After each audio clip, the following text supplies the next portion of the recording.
Okay, we're going to get started. So we'll call to order the Grand Traverse County Board of Commissioners study session. Not that started yet, hold on. For Wednesday, April 12th, 2017. If we want to rise for the Pledge of Allegiance, please. I pledge allegiance to the flag of the United States of America and to the republic for which it stands, one nation, under God, indivisible, with liberty and justice for all. Roll call, please, Bonnie. Johnson? Here. Klaus? Here. Wheelock? He will be. Gorfulet? Here. Mayor? Here. Lathrop? Here. Crawford? Here. So now is our first chance for public comment. Bonnie, would you read the rules, please? Any person shall be permitted to address a meeting of the Board of Commissioners which is required to be open to the public under the provision of the Michigan Open Meetings Act. Public comment shall be carried out in accordance with the following board rules and procedures. Any person wishing to address the board shall state his or her name and address. No person shall be allowed to speak more than once on the same matter, excluding time needed to answer commissioners' questions, if any. The chairperson shall control the amount of time each person shall be allowed to speak, which shall not exceed 3 minutes. The chairperson may, at his or her discretion, extend the amount of time any person is allowed to speak. Public comment will be solicited during the 2 public comment periods noted in Rule 5.4, Order of Business. However, public comment will generally be received at any time during the meeting regarding a specific topic currently under discussion by the board. Members of the public wishing to comment should raise their hand or pass a note to the clerk in order to be recognized and shall not address the board until called upon by the chairperson. Thank you. Does anybody have public comment to make at this time? Yes, sir. Here? Yep, right up there. Thank you, Madam Chair. I'm Kevin Elsenheimer. I am the new circuit judge here, and I'm here on behalf of myself and Chief Judge Tom Power, who's out on medical leave, but probably watching us on TV today. And I just wanted to take a moment first to say this is the first time I've been back to this particular board, I think, since 1978 when Art Elsenheimer, my father, was sworn in as chairman. So it's an honor to be back with you today. What I want to do is briefly talk a little bit about the reporting that was done today in the Record Eagle and in the Ticker regarding the Pension Advisory Board's recommendation that you consider a transfer of funds from the friend of the court.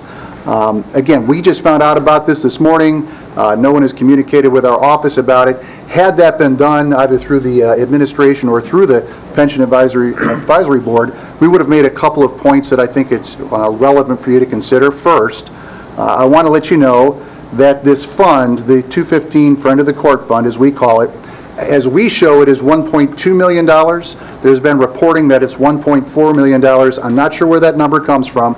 We show it as $1.2 million, not 1.4, based on the most recent reporting that we've seen today. There is a second fund that's maintained by the Friend of the Court. That fund has about $250,000 in it. That fund, however, is a restricted fund. It's a family counseling fund, and it's paid by marriage fees, marriage license fees. I can't do certain things with it. You can't do certain things with it. It is a restricted fund, so I'm hoping you're not including that in your analysis. Now, the $1.2 million is not all from Grand Traverse County. That is made up of investments from Antrim and Leelanau counties based on, obviously, the prorated investment that each county provides to the Friend of the Court. Grand Traverse County funds about 75% of the local funding for the Friend of the Court operation, so you can get a view as to exactly what your share is. I can tell you in speaking with Judge Power today that it would be our belief that any remittance from that fund would have to be returned on a pro rata basis to the counties. I'm not sure whether Antrim and Leelanau have been contacted. There is an agreement with the court that was referenced in the article in the Record Eagle today. That agreement does go back to 1996, but it references a Michigan Department of Treasury letter from 1983, both of which clearly state that distributions from our fund balance need to be approved by the Chief Judge of the Circuit, which is Tom Power. Again, he has not been contacted about this. We learned about this morning, so we're just kind of rushing to make sure you've got the information that we think you need to have before you go forward today.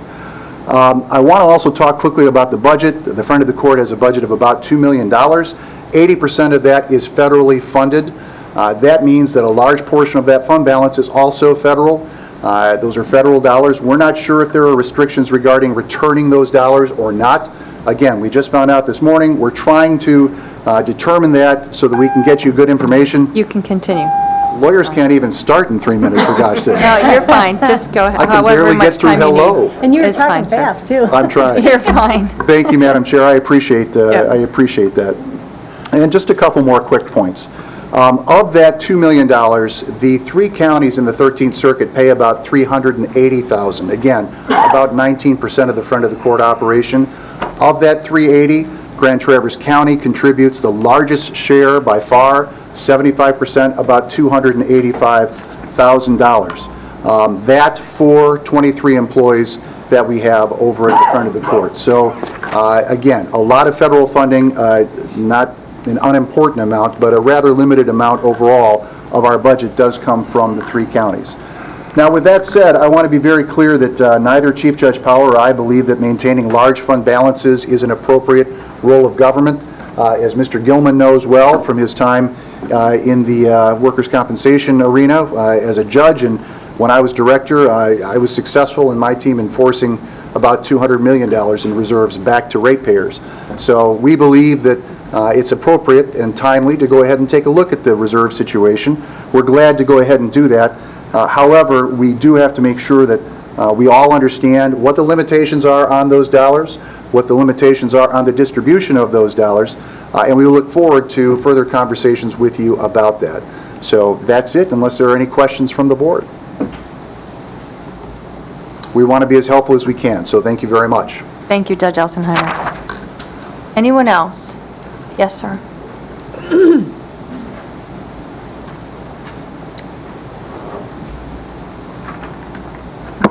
Hello, everyone. My name is Joel Kassler. I'm a resident of Grand Traverse County, North Long Lake Road, 32 years now. And it's been my distinct pleasure to receive goods, services, and come to know a number of people that have been in your employ for years and years. I've seen generations come and go. And we're dealing with something that's near and dear to my heart because I'm a pensioner myself. One of those things that is slowly going away. And all I do know is the statements that were made before. And when we addressed this situation back, I'm not exactly sure when that was, but in Twin Lakes, I addressed this board and I had indicated at that point in time it was time to pay the piper. And I had suggested that probably the best way to address that would be to tend to a millage to live up to the obligations, our contractual obligations, to take care of our pensioners and future pensioners as they lived up to their obligations of employment for the benefits that they were to receive. I take offense to the statements that were made previously that we're paying for the sins of the past. This is not a sin. This is an obligation to our employees. Also, it's an obligation to our citizens of this community because they are the ones that have directly benefited from our employees and their services that they have rendered over the course of time. For me, it's been over 32 years. And a number of you probably longer. But I do see a few faces, I'm sure it was shorter. I hope you take this into consideration today and further on when you finally decide how you're going to tend to the obligation that you have made contractually with your employees, with the municipal employee retirement system, and collectively with yourselves. Thank you for your time. Thank you. Anybody else like to make public comment? Yes? Ms. Rogers?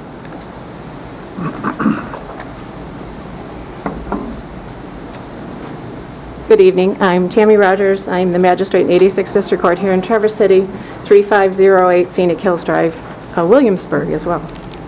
I'm hopeful that you will consider the recommendations by the Hilltop Securities people who suggested a 20-year amortization instead of the 16-year amortization, which would help stabilize, help provide a little more comfort in spreading out payments necessary. I'm also hopeful that you will seriously consider bonding the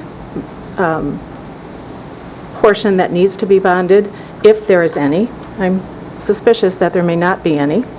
And I'm wondering, the irrevocable trust, I'd like to know more specifics about that. I'd like to know who would be in charge of it or who would manage it, and how specifically that would be accomplished. I'm also interested in knowing if you are going to join a multi-employer OPEB trust, and also how that would be managed. So I'm hopeful you'll discuss some of those things at your study session. Thank you. Thank you. Anybody else? We'll have another chance, probably in the thick of our discussion. We'll ask again some comments from the public, and then we'll have another chance at the end of the meeting. So, anybody else? Okay. We will move on to our one and only thing for this evening. We are here to discuss our pension options, the options for dealing with our pension debt. And first up is a presentation by County Administration and the Finance Director. So who's first? Well, Tom, this is somebody? all of one. Okay, Yeah. go.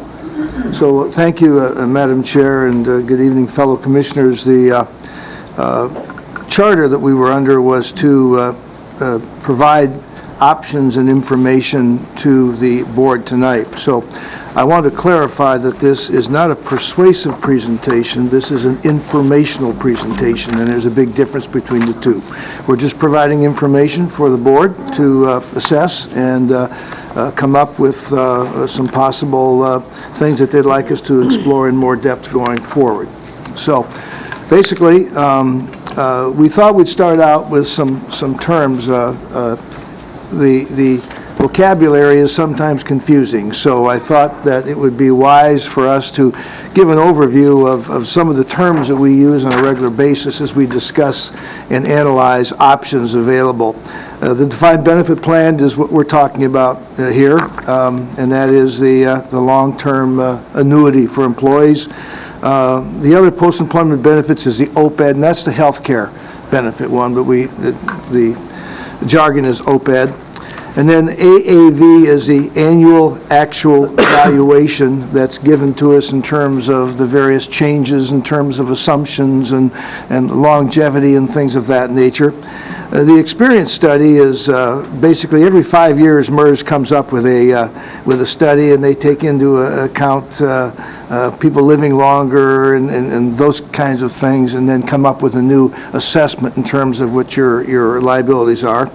Accrued actuarial liability is the actuarial group coming in and saying, here's the numbers, and here's what you're going to pay, and here's what you need to set aside. Net pension assets is the amount that we have in place, to cover those short and long-term liabilities. The unfunded accrued liability is the amount that we don't have and need to fund. And then the amortization schedule is the amount of years that we have to pay it back. It can be currently 12. We're looking at 16, which is the maximum that MERS will allow us as one of the options to discuss. And then the annual required contribution is the minimal amount that MERS requires the organization to make to meet the liabilities of the defined benefit annuities. So that's kind of the vocabulary and the words that we're using, and that's what we'll be discussing here today. So I thought it would be just important to have a good understanding and a common working vocabulary. In calculating pension benefits, we take the final average compensation. Some are an average of 3 years, and some are an average of 5 years. It depends on what they have negotiated in the union contracts. Then multipliers, we have multipliers from 2.5 to 2.8 is the highest one we have. At one time, we were as high at 3 in multipliers. And then the COLA is the cost of living adjustment. So if you were going to determine how someone would be figuring their annuity, you would take the final average compensation, which either be 3 or 5 years, the years of service, say 25 years or whatever it is, a multiplier of a 2.5 or 2.8 or 2.0, whatever it is, and that'll equal your total base annual pension benefit. And then if your salary was $60,000, for example, times 25 years of service, the multiplier was 2.5, that individual would get $37,500 per year.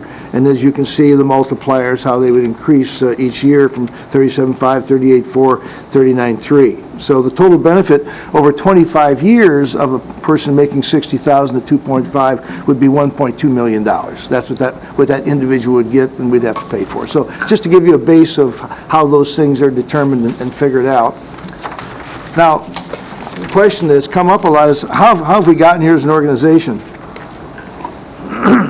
And that would be the next slide. We didn't practice Yes, this. you were doing such an excellent job. I was so intrigued. We have not practiced this, so I apologize for not having a smooth transition to the next slide. But how we got here is quite important, and that'll answer the questions. In 1990, this current plan was 101% funded. In 1992, it was 82% funded, and they adopted 2% multipliers going forward. In 1993, it was 62% funded, and they adopted a 2.5 multiplier, 2.5 a retirement window and a COLA, cost of living adjustment. In 1994, 62% funded, and they adopted the 2.5 multipliers, and that was MERS' highest standard at that time, was 2.5. And then in 2005, to increase the participation in the defined contribution, they put a temporary 3% window, a 3% multiplier if you had 18 years of service, and that was offered to various divisions for a 5-year timeline between 2000 and 2005. In 2012 divisions adopted the defined contribution plan. In 2005, the plan was funded at 49%. As you know, we went through that terrible recession for a few years, and they requested, and MERS was gracious to let them lessen their payments during that difficult time, and so there was a 3-year freeze on the payments, and that brought us up to a 2015 funding balance of 45%, which is the lowest funded balance of any of the counties in MERS.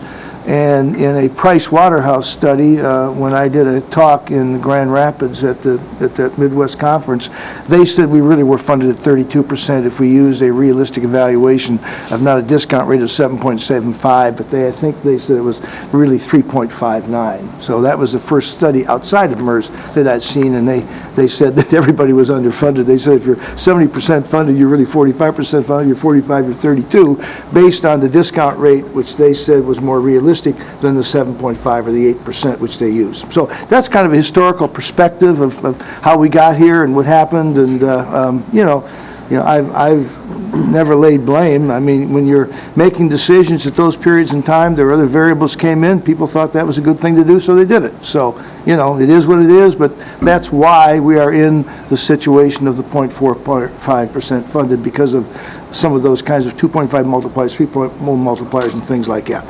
So, again, where are we now? 45% funded. The liability is $52,587,736 of unfunded pension liability, the UPL.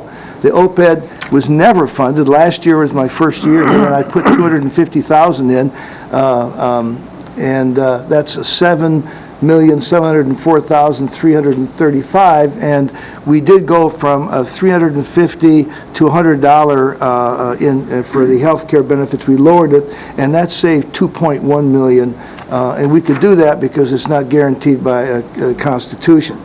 But the total unfunded liabilities are $60,292,071. Now, I don't know if you're aware of this, but the Gatsby accounting rules didn't require us to put those liabilities on our balance sheets. In 2016, we were required to put the pension liabilities on, and in 2017, we were required to put the health care liabilities on. So that's been the change in accounting practices, and of course, that made our balance sheet look very different when you put those kinds of liabilities on it.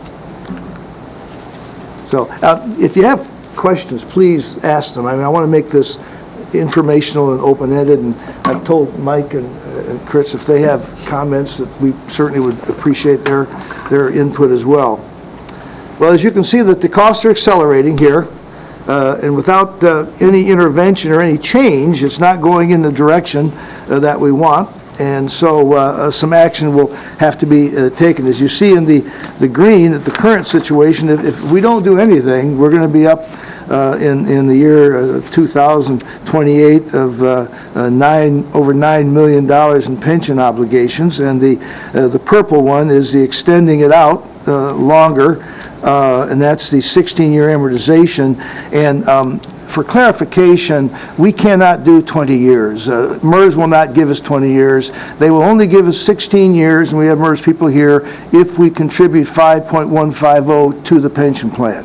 There were 6 people that requested amortization increases. 4 were turned down, 2 were accepted. We were one of them, and that was the agreement that they came back with, was 5.15 million contribution, which would give us a 16-year amortization. So next year, our total contribution for that 1 year would be $10,185,000, then we go to the 5.8. So that was, so to answer your question, we can't go to 20. I'd love to go to 20 if I could, believe me. They won't let us. So, did you have something you wanted to add? I was just going to clarify. So our original request when we went before the board? before the MERS board back in the summer of 2016 was with the proposal that we would provide that upfront lump sum, that additional voluntary contribution, and request then an extension to 16 years when the change in policy occurred for MERS as an organization, allowing any member to request this extension pending a sustainability study. We went back to them to see if there were alternative scenarios in which we may benefit under this new policy. So one of the scenarios that is presented as an option is increasing that lump sum payment in an effort to not only extend but also to stabilize the annual payments. And we'll talk about why we want stabilized and that amount as we go through with options here. The current pension payment schedule, as you can see here, it's hard to see, so it's if we don't do anything, if you, I don't want to read it to you, but it goes up about $500,000 a year, basically, if we don't do anything, and it gets up to a high point in 2028 of $9,272,208. Then it starts dropping down, you know. But it's that lump mountain that we have to deal with, which we're trying to overcome by having a more stable pension outlay each year. So the intent of what we've been trying to come up with. Can you hold on a second? Tammy has a question. You have to come up to the podium, though. Sorry. It's so everybody at home can hear you. While she comes up, I would also just like to note that the information that is summarized in this PowerPoint presentation was an attempt to summarize the 249-page document that was... That we all read. Yes, that was distributed for this meeting. So it is available online, and this presentation has now also been posted online. So it is available for those that are viewing at home to see these tables. Thank So- you. Tammy Rogers once again, and I read actually most of it. And what I had referred to was the Hilltop. Securities. Yeah, they Securities. recommended that. Correct. Well, they must have been provided with information from MERS or from you. Their recommendation specifically was for the 20-year amortization. They provided us direction because we asked them what would be the best case scenario. So we engaged, if I may, Please, please. So we engaged Hilltop Securities to kind of confirm and provide separate analysis from what we had been given from MERS to get that neutral third-party opinion of if we could proceed with any course of action, what would be, as Tom has just said, the best-case scenario. And so they came back, they duplicated the assumptions that MERS actuaries had used in performing our annual valuation. So we had kind of that baseline where they were looking at, from a common standpoint, as I mentioned earlier, as part of the amortization extension policy that MERS has now come out with. They perform a sustainability analysis. So we went to Hilltop Securities and said, okay, we're thinking about requesting an additional length of time under MERS new policy. What would be reasonable? You know, if you were to do the sustainability analysis, we didn't know how the negotiations with MERS might proceed. So we wanted this expert to find what would be a reasonable length. And then also at that time, we were just developing the concept of the pension stabilization trust. So we wanted to know what would be the best use of that $5.1 million. So was it necessary to continue to fund the plan with MERS at an extended rate? Because MERS does have in their plan document that we have to maintain a certain cash balance for each plan on hand at all times. So we asked them to look at all of these different scenarios. So as Tom said, then that was their recommendation to us and supports then when we went back to MERS and had our additional requests of how we could negotiate and navigate through requesting an extension, we had that supporting expertise. And it was at that time then that MERS said 16 years? Yes, they Was the said- maximum allowed? Yes. 16, under the requirement that we give them the 5.150. The structural changes that you've been talking about, yep. And stabilization. Yes. No, so Yep. the two separate issues. While the structural changes definitely helps the plan itself, the request was simply about what would be necessary to extend with the divisions, the plan provisions as they currently are. Because MERS can only really tell us what they would do given the situation. Otherwise, everything else is hypothetical. We're actively in negotiations with several of our bargaining units, so we can't make assumptions on those. We have to actually speak to the facts. Building on Joni's comments, I would simplify it by saying we are 12 years. They said, we'll give you 16 if you put the 5.15 in MERS, in your account, giving you that credit. So that was the agreement that they would agree 5.6 to. for the 5.5. Well, the 5.6 was later. You're talking at the first initial discussion we had with them, we talked to the 5.15 over, which was set aside by a previous board to down pay the legacy costs. And we were using that as leverage to negotiate. And with it has not been paid yet? No. It's no. in a, It's set aside, but it's not been transferred yet. But we can get a 16 with the 5.3 now, was it 3? 5.6. We'll go over that. Can I get a clarification on one thing before you continue? Sure. On this, the slide before this, where there's two columns, one says required ARC with phase-in, baseline ARC without assumption phase-in. Can you describe the difference between the two, please? Yes, so Jen and I spent a good amount of time about whether or not to include these two columns. I pressed and said, yes, we had to in order to explain, like, this is a very complicated issue. And so that's Well, kind of why we enlighten us. started with the common vocabulary. So with the change in actuarial assumptions that resulted from the experience study, the result of these changes would have otherwise increased our annual required contribution. It did lower our level of funding. So there are two scenarios that are presented in the annual valuation report. One with the phase-in, so softening then the impact of those changes in assumptions and without the phase-in. And so in order to compare apples to apples, we are currently paying we budgeted, we're invoiced on a monthly basis with the phase-in. So we're paying the lower amount because it's taking into consideration phasing in those changes.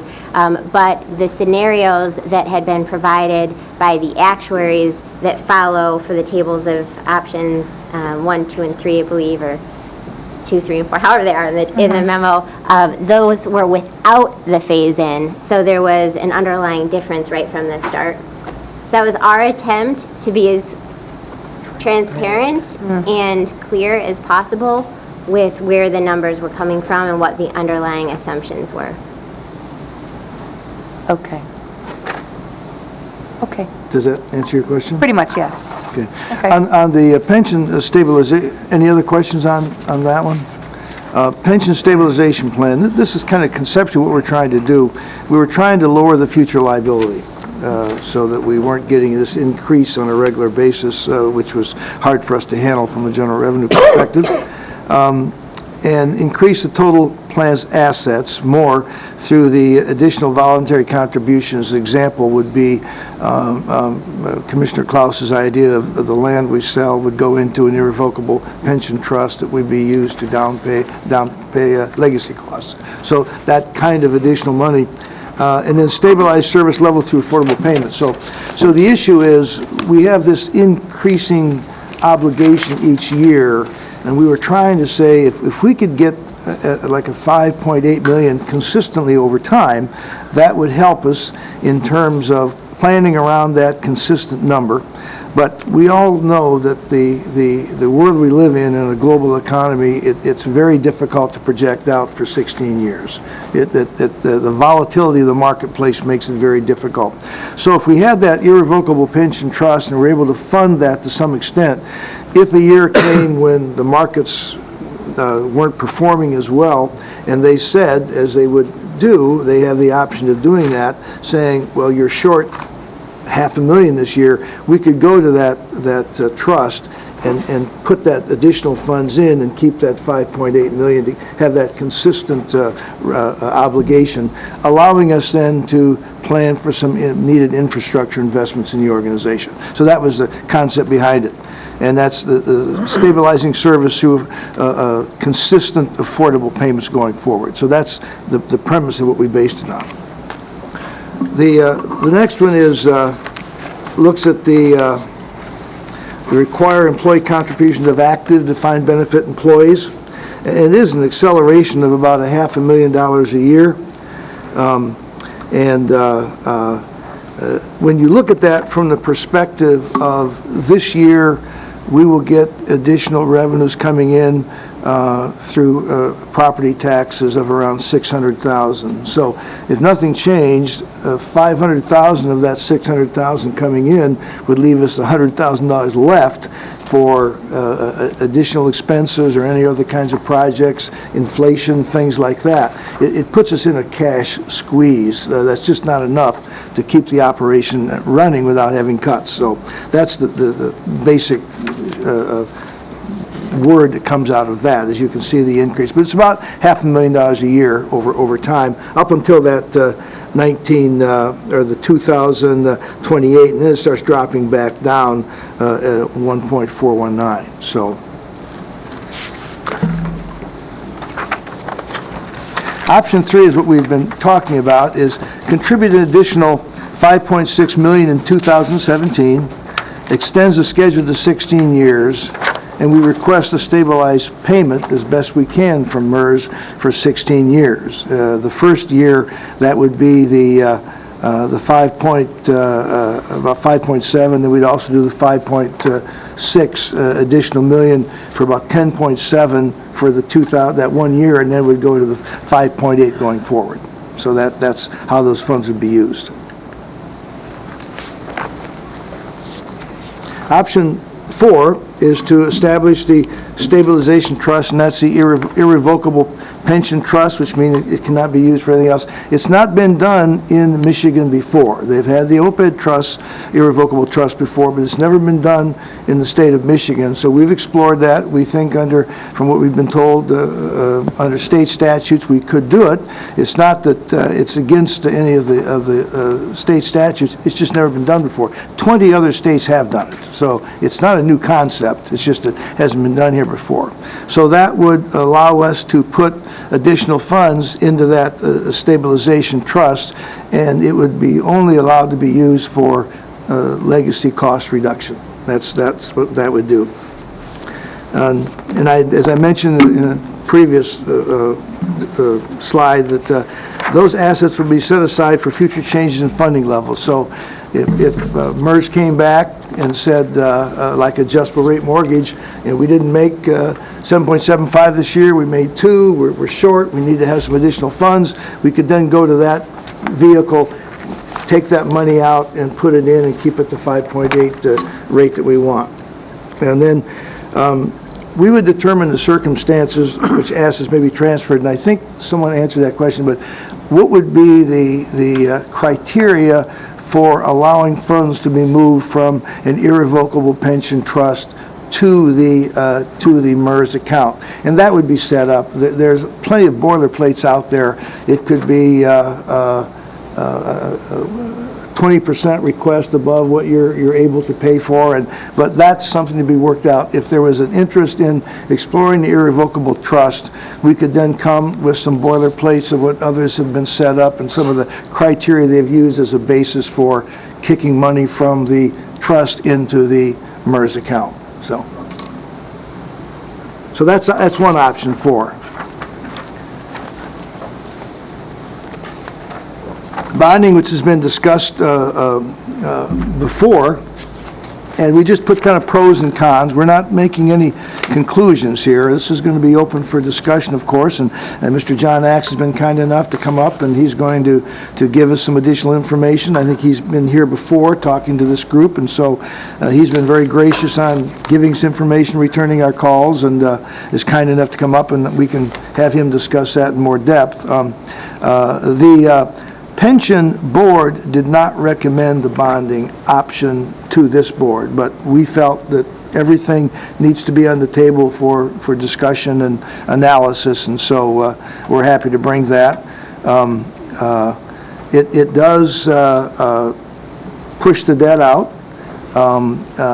It's also limited to Treasury approval, and that is what MERS would allow to take place. So currently, if we bonded, we could not bond for more than 12 years, because that's the amortization schedule that we were on. And so you would look at a 12-year amortization for the amount of money you would need and come up with your principal and interest. So it's not like you can go to 20, 25, 30 years. You've still got to deal with that 12-year, I don't call it restriction, but amortization recommendation by MERS. So that would have to be worked out. And you'd need to do a financial analysis, underwriter, bond counsel, all those kinds of things to come up with the specifics. And then you'd want to look at the fees. There's the broker fees, the MERS fees, the Treasury application fee, the discount, all of those kinds of things. I did an analysis once. If you've ever been in my office, I've got these just massive amounts of numbers, and Heidi's seen it. I think I figured based on a $45 million bond, it would cost around $350,500 in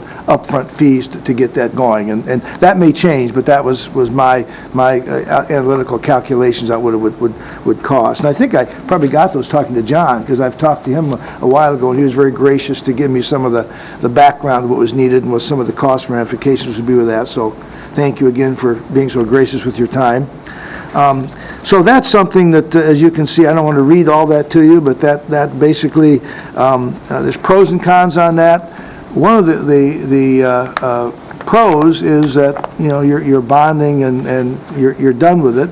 The negatives is that you can bond, and then you're increasing your debt load, of course, And if you give it to MERS, and with all due respect for MERS, they're 100% funded, but if you go through another downturn, you might end up being 90% funded or 85% funded, and you still owe the money on the bond, plus you owe that over here. So that's the risk in that, and that risk element with the volatility of the markets is what frightens most people in terms of the bonding. So it's like rolling the dice to some extent. But it's an option that the board would want to take a look at and consider, and we're willing to explore that in as in-depth a manner as the board would like. Option 6 is budgeting policies, how we look at the budget process and controlling costs and efficiencies and effectiveness, and that's a process that we're working on, attempting to go through the organization and the various departments and find ways that we can save money and become more efficient and effective with the money entrusted us. We really are the guardians of the taxpayers' dollars, and I personally take that very seriously. I said when I agreed to come here for a while that my first fiduciary responsibility, which is probably unusual for someone in my position, was to the taxpayers of Grand Traverse County. Second, to the Board of Commissioners, and third, to have a financially stable environment and a healthy work environment for people so they could have good career paths. So, and that's still what I believe. So budgeting policies would allow us to, for example, if we had the irrevocable trust, be able to set aside certain funds in that trust to keep the volatility in place. Asset sale proceeds, Commissioner Klaus has brought that up, of selling some assets. I talked to someone today, as a matter of fact, that's interested in the Keystone property, where that project was going, and if that went through, then if the board agreed to that, those funds could be put into that trust. Could also be put into that 5.6 pay down as well, so those options could be used. Dedicated millage, this is, we had a little bit of a disagreement on this, right, Mike, in terms of, we talked about the millage, and I said, we're just putting it out there for discussion. I know that it doesn't play well with a lot of people, but we were given the charter of giving as many things to look at and consider and evaluate as possible. So the millage is one of those, and we gave a number of rates. I gave us a 0.25, 0.5, 1, and then various numbers of years and what it would cost per household based on assessed valuation of around $160,000 per house. Now, the benefits of that would be that it would not put any more debt on the county, and it would be taking that big lump sum we owe, paying it off, could put that into an irrevocable trust to be utilized. You could prepay, pay that 16 years down in terms of the obligations. But it would have to be passed by the voters, and I don't know how they would respond to that. It would be, in my estimation, a pretty tough sell, but there it is, in terms of some options to look at and some things to consider as we go forward in discussions. Are you taking questions now or no? You can ask questions at any time. Sure, Yeah, yeah. please. Explain to me the value of an irrevocable trust. Is it simply to prevent future boards from invading that money?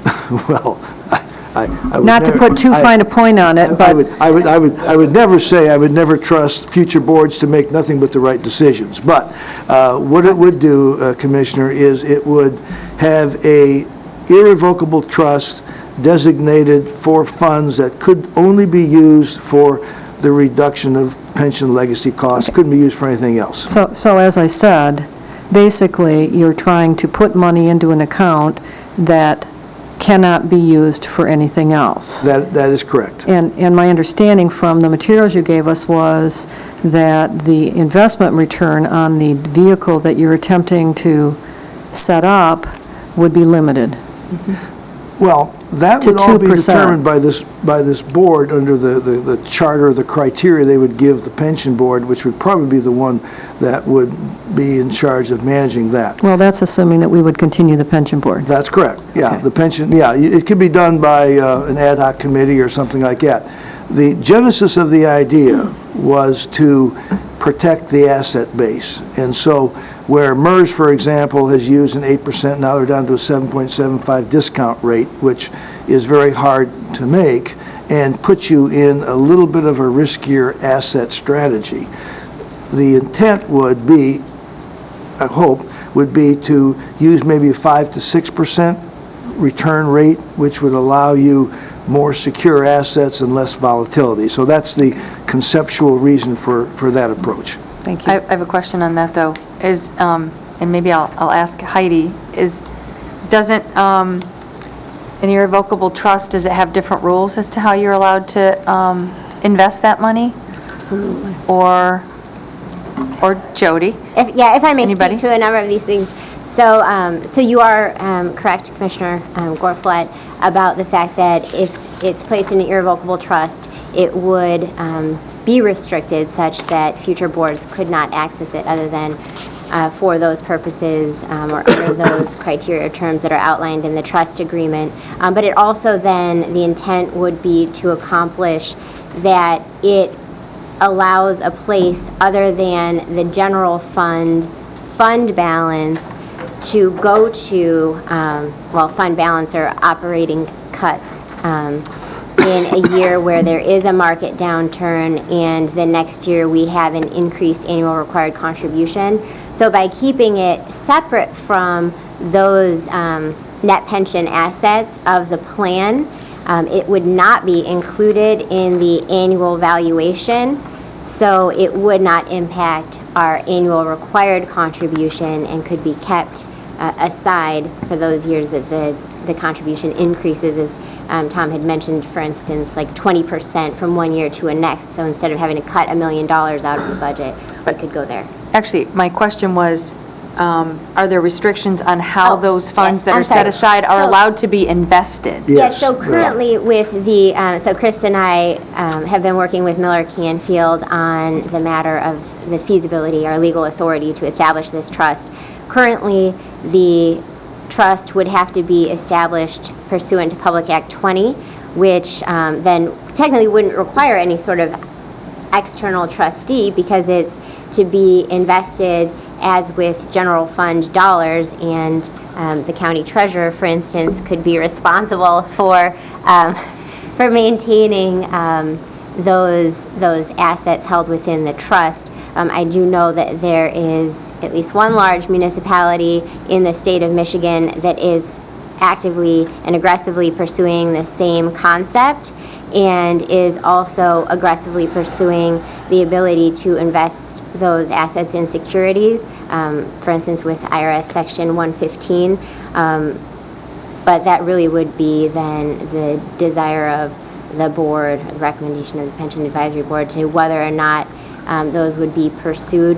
The MERS is also working on ways in which they could set up a similar vehicle that would allow us to accomplish some of the same objectives of this pension stabilization trust, and then perhaps also be able to invest those assets less aggressively than in the pension plan, but in securities that under Public Act 20 we would not be allowed.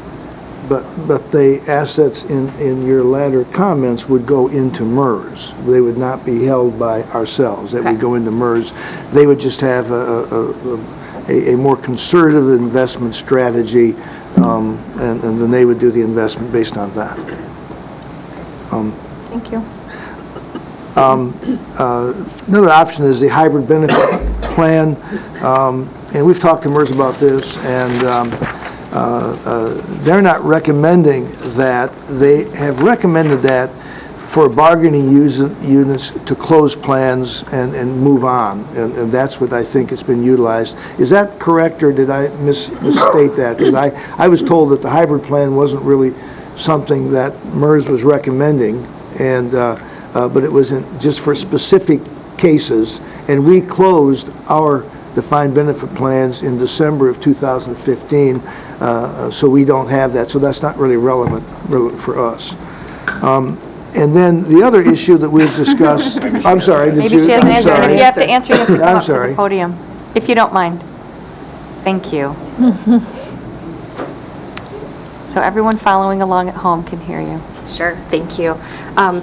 In regards to the hybrid conversation that we had with administration of the county, the comments regarding moving the plan from being in a defined contribution plan to hybrid from our actuaries, which are external vendors that the board appoints, was in relation to the amortization schedule. Yeah. So the conversation around reopening a portion of the county's defined benefit plans to a hybrid type approach, and how would that automatically give the county the amortization period relief because you're reopening and not having a closed period, which is a whole different kind of conversation, that the actuaries would not just, they wanted to be clear to indicate to the county that an automatic approval to extend back out just because you've moved to hybrid would not be the case, given the cash flow needs and funded level needs and the amount of benefits that are leaving the plan for pension payments each month and each year, they would not be recommending a longer amortization schedule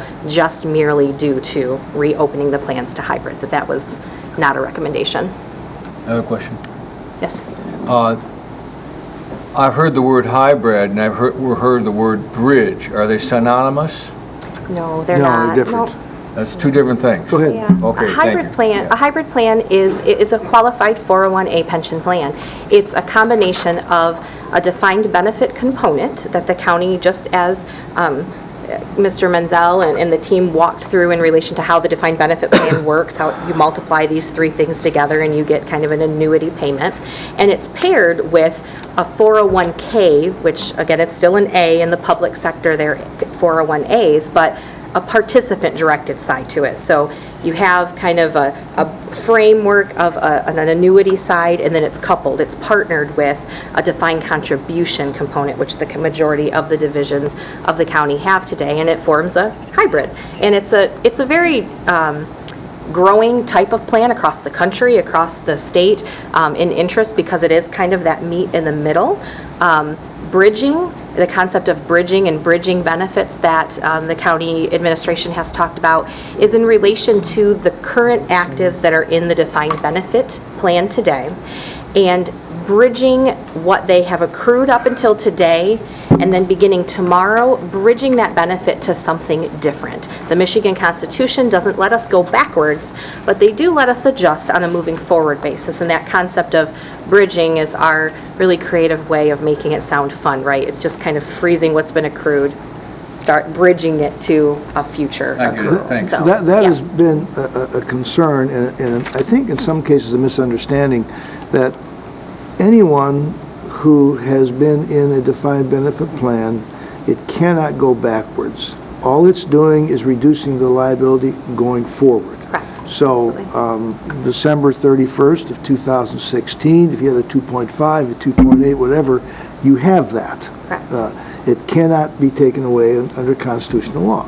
Correct. All we're doing is reducing the legacy costs going forward, and that's the reason for it. What's your name? Thank you. What's your name? This is, I'm sorry. My name's Erin Bortman. I'm the Director of Customer Relations with MERS. Thank you. You didn't identify yourself when you I'm came sorry. up, so I thanks. apologize. thank you. I think the one thing, the comment was just made again, that we closed defined benefits in 2015.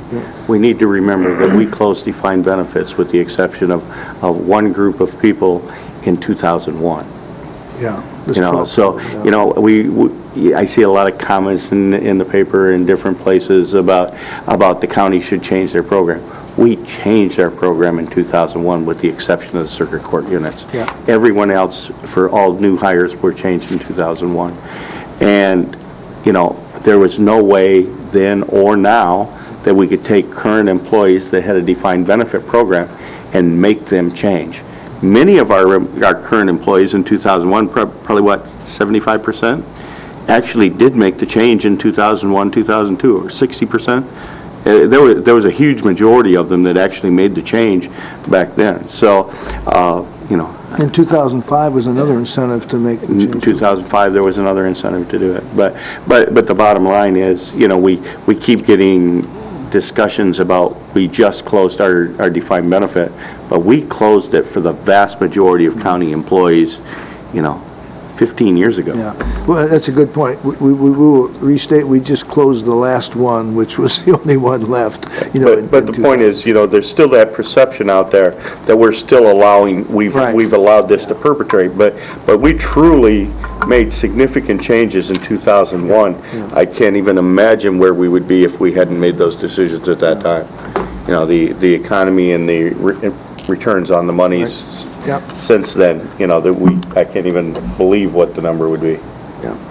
The last option was, there has been discussion about the relationship with MERS and the performance of MERS and that kind of thing, and I think we agreed as a pension board that our experience has been, MERS has been very gracious to work with. I think there was a time that they weren't as customer-focused, but we've found them to be very customer-focused, willing to listen, try to find a solution to help us out as best they can. But basically, under state statutes, they don't have to, but they've been very nice, and we appreciate their willingness to get us the information, to brainstorm with us and try to find as many options as we possibly can. So our recommendation from the pension board is that we find a way to stay with MERS and work with MERS in terms of a long-term relationship.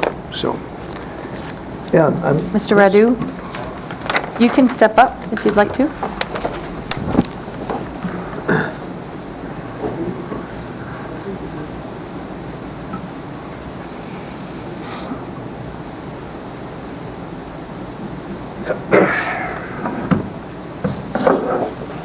Christopher Radu, 1328 London Terrace North, Traverse City, Michigan. I sit on the Pension Advisory Board. Also used to come and speak at the meetings. Can't hear you, I'm sorry. Yeah, if you could pull the microphone just a little closer. Thank Used to come you. and speak on these issues back in 2013 when we first talked about the pension bonds. I thought in light of going through the summary of decisions that are on there, that shed some light on why the Pension Advisory Board, or at least the citizen representatives of the Pension Advisory Board, came to the conclusions that we did, because we universally suggested the millage and universally rejected the idea of bonding. And in reality, those are the two solutions that you have before you. You know, those of you that are sitting here in the crowd, and we talk about this being such a complex issue, it really comes down to two things. We're either going to bond this, or we're going to pass a millage and pay for it that way, or we're going to cut services. I guess that's your third option. Only we really can't cut enough services in the county in order to pay for this. So really it's the first two options. And I think it's very simple to think about it in this way. There's a bonding schedule. I'm happy to provide it to anybody. I've given it to people on the Pension Advisory Board from 2013 that talked about doing the bonds back then. And at the end of the day, we were going to pay $23 million in interest if we did that. Now, if you pass a millage, which was one of the options that was on there, for 5 years at 1 mil, every household in Grand Traverse County, on average, is going to pay $71, roughly, per year, and we're going to take care of our pensioners. That also equals $23 million. So if you want to think about this in simplistic sense, if you have credit card debt and you want to pay it off, do you make the minimum payments, which are mostly interest, or do you pay directly toward the problem? Now, me personally, I'd rather pay directly toward the problem, and I think everybody here should want to do the same thing, because if we borrow the money, we're going to have millions of dollars that go toward interest, and it's not helping anyone's pension. So for those of you that are sitting in the crowd that think that pensioning is such a great idea, that's not solving your issue. If you do the millage, you're going to start paying that liability down immediately, and to me, that makes a lot more sense. Now, there's a gentleman here I've just been made aware of that's going to come up and give a presentation, and my understanding is that he's an attorney, I'm guessing. Do you have any financial licenses of any sort that I... Yeah, I'm a financial advisor. Perfect. So, he's an attorney and he's a financial advisor. So, I opted to go in front of him, guessing on his background, but I would say this, whatever his recommendation is, if he tells us to do bonds, then have him guarantee the rate of return personally that we need in order to meet our pension obligation, and if he's willing to do that, then bond. You should absolutely do that, because as somebody else who has financial licenses, my job is to gather assets. That's how I make money. That's how MERS operates. They gather assets. If you as the county came to me and said, Chris, we want to give you $63 million to manage, and we'll give it to you if you guarantee us this rate of return, I would not take your business, because I wouldn't want that liability. And in 2013, when Baird was your financial advisor, they didn't want that liability either, because anybody that's going to come to you and say that 7.75% is a realistic rate of return is crazy. No one would take that liability in this situation. A couple things on how we came to the conclusions that we did as the Pension Advisory Board. There's a board, it's called the Government Finance Officers Association. They seem to represent a lot of municipalities. Their statement on pension advisory bonds, or recommendation, is that state and local governments do not issue POBs for the following reason: pension advisory bonds. Invested POB proceeds might fail to earn more than the interest rate owed over the term of the bonds. Worst case scenario. They're complex instruments that carry considerable risks. Issuing taxable debt to fund pension liability increases a jurisdiction's debt burden. They go on with other reasons. For anybody that would like a copy of this, I'd be happy to supply it to you. There was some research done on this issue at Boston College. And what they did is they said that pension advisory bonds are they're very controversial. Many state and local governments remain wary of these transactions. Former Governor John Corzine called POBs the dumbest idea I've ever heard of. It's speculating the way I would have speculated in my bond positions at Goldman Sachs. He then proceeded to oversee the failure of a financial institution about 2 years later, so he was really good at managing assets. The real history of pension advisory bonds was in 1985 in Oakland, the city of Oakland. You used to be allowed to issue pension obligation bonds like standard municipal securities. They weren't taxable. And then you could take that money and you could invest it in taxable bonds. So there was a guaranteed arbitrage between bonds that don't have a taxable interest rate to them and bonds that do have a taxable interest rate to them. But the federal government realized that they were losing money, tax dollars, by allowing this. So in 1986, the Tax Act, they got rid of that arbitration. So anybody that talks about pension and obligation bonds being a arbitration or a risk-free arbitrage, that's not an accurate statement anymore. It hasn't been since 1986. And the bonds mostly disappeared from issuance after 1986, up until the 1990s when other municipalities started getting into trouble, like Illinois.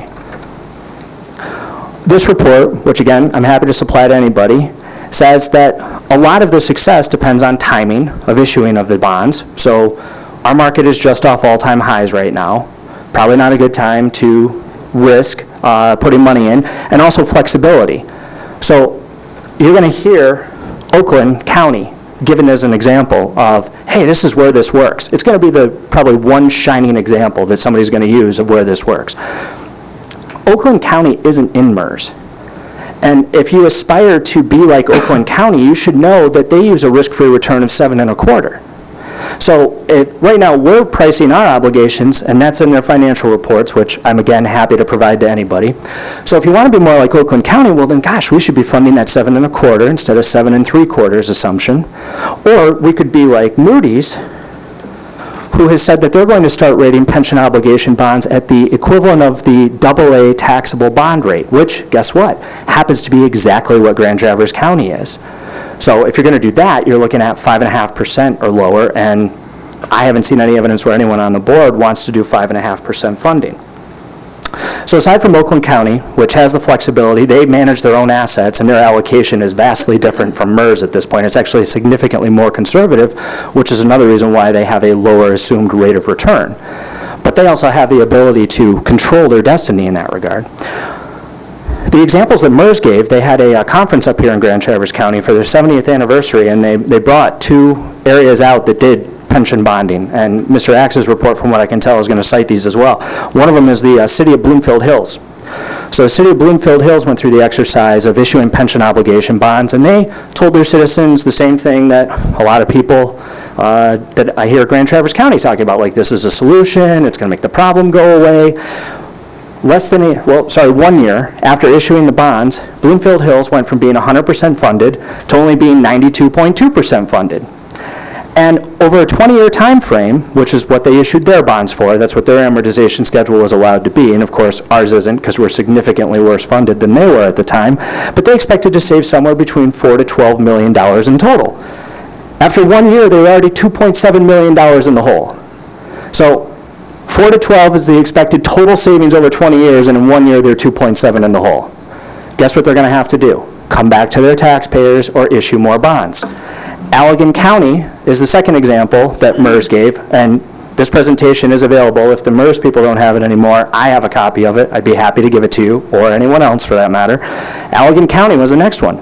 And some of the reasons that Allegan County gave is they said, well, gosh, this is going to stabilize our use of the general fund, it's going to stabilize our budget, it's going to allow us to invest in things, it's going to make everything more predictable. Well, what it did a year later is Allegan County was 91.4% funded, and they were in the hole $5.8 million. So those were the two examples that were given at the MERS conference. Neither one of them is a success story. Some other research that's out there. Oops, sorry. There was a report done just this January by a guy named Andy Shin, who's a CFA. Do you have a CFA? I don't either. Would you say that's a respectable designation? I have no idea It's a chartered, whether he's any good or not. all right, but you would say that a chartered financial analyst is a pretty smart guy typically. Excuse me. Excuse me. address us. Excuse me. Yes, Yeah, I just don't think Address that's us. appropriate. I'm just asking. Well, Another financial professional who's licensed, his opinion, because I know he's going to talk after me, so I'd like him to just put that out Why there. don't you just finish what you're saying? Well, fair enough. Thank you. He did a report, and he said, in light of the exceptionally low interest rate environment and rapidly increasing public pension liabilities, a number of state and local governments are struggling to close their pension funding gaps. I'll go to the conclusion. Meaningful pension reform needs to be urgently addressed for the long-term fiscal solvency of state and local governments in fairness to future generations. Reforms such as reducing benefits, increasing retirement ages, increasing employee contributions, and lengthening vesting periods may be effective. Taking on more debt to disguise funding gaps via pension obligation bonds has proven to invite serious risk, including a reduction of a sense of urgency to truly address the growing structural liability. The issuance of pension obligation bonds in lieu of legislative action can signal fiscal imprudent practices and potentially overwhelm future financial obligations. Certainly not all governments are issuing POBs irresponsibly. Nevertheless, when considering POBs, a deep understanding of each issuer's pension policy, reform, and funding activity adds tremendous value and is warranted before an investment should be made. The problem with that is the headlines in our paper show we're not doing anything to try to reform or change, and in fact, later on in this, we're going to talk about increasing the multiplier to 2.5 for non-contract employees. So, in the opinion of Mr. Shin, who wrote that, we're moving in the opposite direction. That's why we came to those conclusions as the Pension Advisory Board. My mother is a pensioner, I've mentioned this before, retired teacher, state of Michigan. I believe we should honor those commitments, but I believe this is our last chance to get it right, and the indication of that is that even with a $5.1 or $5.5 million down payment, we only get 4 more years.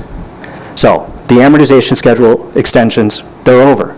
And historically, people that issue pension obligation bonds, like the state of Illinois, Pennsylvania, city of Chicago, they do it in order to kick the can farther down the road. Conveniently, for taxpayers in the state of Michigan, we're not allowed to do that. MERS determines our amortization schedule. You can't extend it beyond there. So I would hope that you as the board would make the right decision, pursue a millage. You should go to taxpayers and explain it to them as simply as, do you want to pay credit card interest, or do you want to pay directly toward the problem? People that I've spoken to in the citizenry, they want to pay toward the problem. Your 3 reps from the citizens that sat on the Pension Advisory Board, we want to pay toward the problem. Some of you know Mike from an extended period of time. Can you imagine how difficult it was for him to say, yeah, we should do a millage? I have a question. So, Do you have a question? I have a question. Yeah. What's your plan if the millage fails?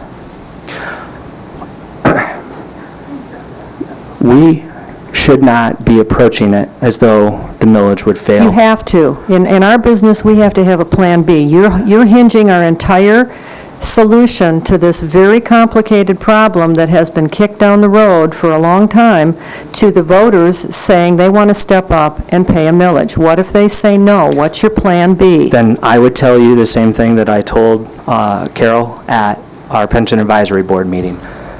If you go to the voters and you explain it to them simply and you put everything that you have into it, and I would be right there with you doing that, and have been this entire time that I've been on the Pension Advisory Board. If the voters come back to you at that point and say, no, we don't want a millage, then those of you that sit on the county board that say that the citizenry can't and doesn't want a cut in services, I think the voters would be telling you otherwise. They would be telling you it's time to start cutting services. And my feeling is that those of you that think that they don't want to cut in services, if you get 6 months, a year down the road with some reduced services, the voters may be more open to another idea. But if you do bonding, all you're doing is issuing a stealth tax on the taxpayers. You answered my question. Thank you. Are there any other questions before I go on? Madam Chair, if we could just have a quick summary by Jody, and then have Mr. Axe. I wanted come up Mr. and Axe to have a discuss chance to talk. Carol? Yes. I'd like to ask Michael a question whenever you want to have that opportunity, so. Let's have Jody sort of summarize, and then we'll have Mr. Axe come up, and then if Mr. Gilman would like to come up. Okay. I think that's a good order, okay? Okay, so the table that's up on the screen now is the last slide also that was in the packet. It was also on the last page of the initial recommendations memo that was prepared by administration and sent to the Pension Advisory Board. This simply just outlines what the impact of the various options that the board could take or pursue, what they would accomplish in meeting those 3 objectives that were outlined for the pension stabilization plan. So would it increase the level of funding to the plan? Would it reduce the overall liability? Or would it have any impact on lessening the principal balance of the plans that it would otherwise be subject to for market volatility? So it just walks through and provides then just kind of a guideline, because again, we did provide a fairly large volume of information to the board in connection with that 12-page memo. So for instance, taking no action, you see that there is a checkbox under increased funding, because at the end of the day, we, by not taking any additional action, are still required to make those annual contributions to the plan to fund it over a 12-year amortization period. So as you go across, you can see no action would still increase funding. The supporting documentation would either be our annual valuation or the baseline table that was included in the memo. Length of the amortization period was 12 years. No lump sum is required. And as Mr. Menzel had stated earlier, we do reach a point in time where our annual contributions under this accelerated schedule would reach over $9 million before falling just to about $1 million the following year. So that was the chart where you see that very rapid increase in the line graph. And then it just goes back down through. Employee contributions would help to increase the funding into the plan on each year for the purposes of running the scenarios with the actuaries from MERS. We had combined both requiring employee contributions with bridging the benefits, as Aaron had explained earlier, that freezes the benefits that had been earned to date, and then starts calculating that newer benefit going forward for any additional service that is provided to the county. Under additional employer contributions, there were 2 scenarios that we had addressed with MERS, extending the amortization with a lump sum. And of that, actually, there were 2 scenarios. There was the $5.15 million lump sum with the 16-year amortization schedule that we had pursued back in the summer, as well as when we came back to them and collaborated on other other options that we might pursue. We had said, well, how much would we have to provide in initial lump sum in order to stabilize our payments such that they never exceeded X amount, knowing that there would come a point in time where we would be faced with very real decisions about what services may need to be cut in order to meet that annual required contribution. Again, bonding, as John Axe's memo had stated, the Department of Treasury basically has a list of boxes that need to be checked in order for them to approve a municipality to bond. I haven't had a chance, this memorandum I believe was just distributed today, to review that. However, with those check boxes, one of them is that we work with MERS to obtain a report on our amortization schedule at various rate of returns assumption, and both at the actuarial value and the market value of that total liability. So we did receive a preliminary report, and that is included in the 244 pages. The Pension Stabilization Trust, as we described earlier, we had reached out to Hilltop Securities to help us identify what would be the best use of the $5.15 million that had been previously designated to paying towards the unfunded pension liability, with the assumption that maybe the 5.15 wasn't best placed with MERS. We wanted to know where it would have the greatest impact and protect the county's asset base in the long run, as well as stabilize our annual operating budget and the services that we provide to our citizens. We had briefly gone over the hybrid plan and leaving MERS for some other administrator. And again, the amortization schedule extension, when we went back to them after receiving the report from Hilltop Securities and said, well, we want to identify the absolute longest amortization schedule that MERS would possibly allow, they came back and said, well, we won't allow any extension without some immediate influx of cash. Thank you. May I just very quickly clarify before Mr. Axe comes up, the fund issue, the fund balance issue. We put that in there simply because we were trying to give every possible option out to take a look at. We've talked with Chris on that. Chris isn't sure that we could do that anyway because the millage would have to maybe state that we would use it for that reason. We're not sure, but we're going to ask the Attorney General for a ruling so we know one way or the other, and that's kind of a way out there, but at least it's something we want to explore and see if there is any option available. They may very well come back and say that that's not doable under the use of the millage, but we're going to at least by letter ask them to clarify that and ask that question. Okay. So, if you don't mind, we have Mr. Axe here, who is our bond counsel, and all the other bonds that we have, so I'm sure he has some things to say about bonding. Thank you. John Axe from Clark Hill. I also serve at MFCI, which is Municipal Financial Consultants Incorporated.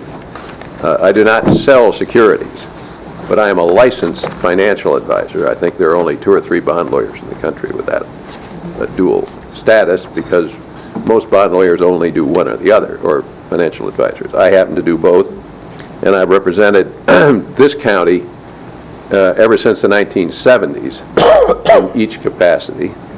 I've given you plenty of paper here. So I've given you 3 different reports. The first one from Clark Hill is the longest.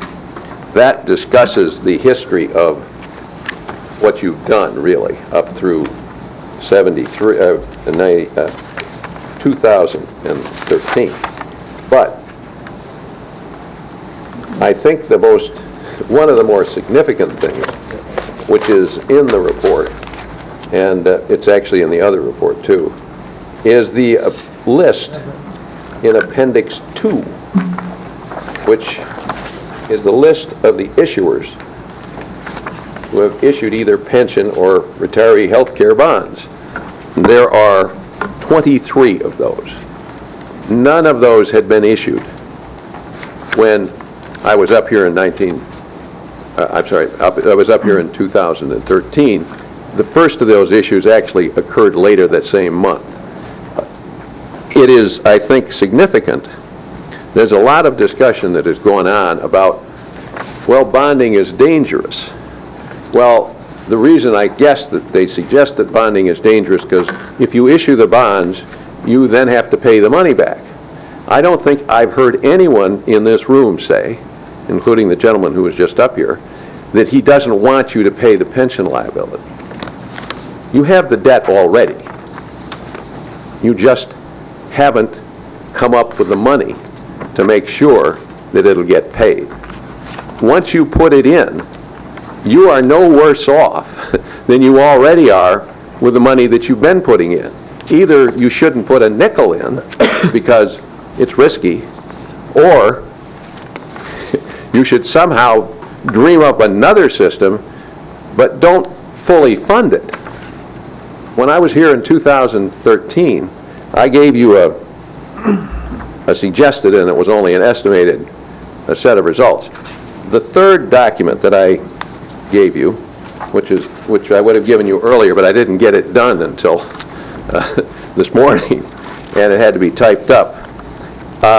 That document discusses what happened between 2013 and now, which is to say, nothing. I was up here. I recommended that we go through the bonding. I guess this gentleman must have been here, and he suggested it wasn't a good idea. And the board at that time couldn't decide what to do and didn't do anything.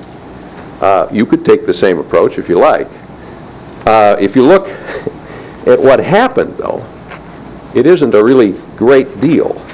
So the difference is, if you had issued the bonds then, you would have bond payments which are set forth on page 3, which would be still going on, since we would have issued the bonds and they'd start be paid back in 2014.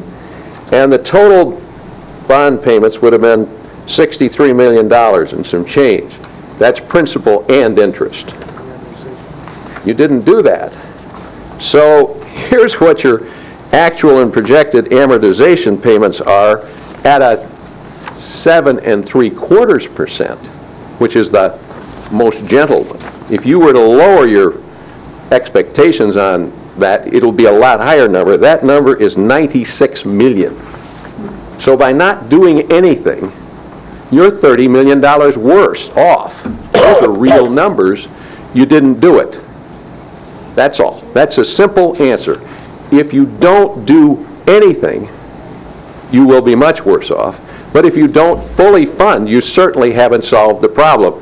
The pension millage, if that's what you want to call it, isn't necessarily a bad idea, but it isn't the solution.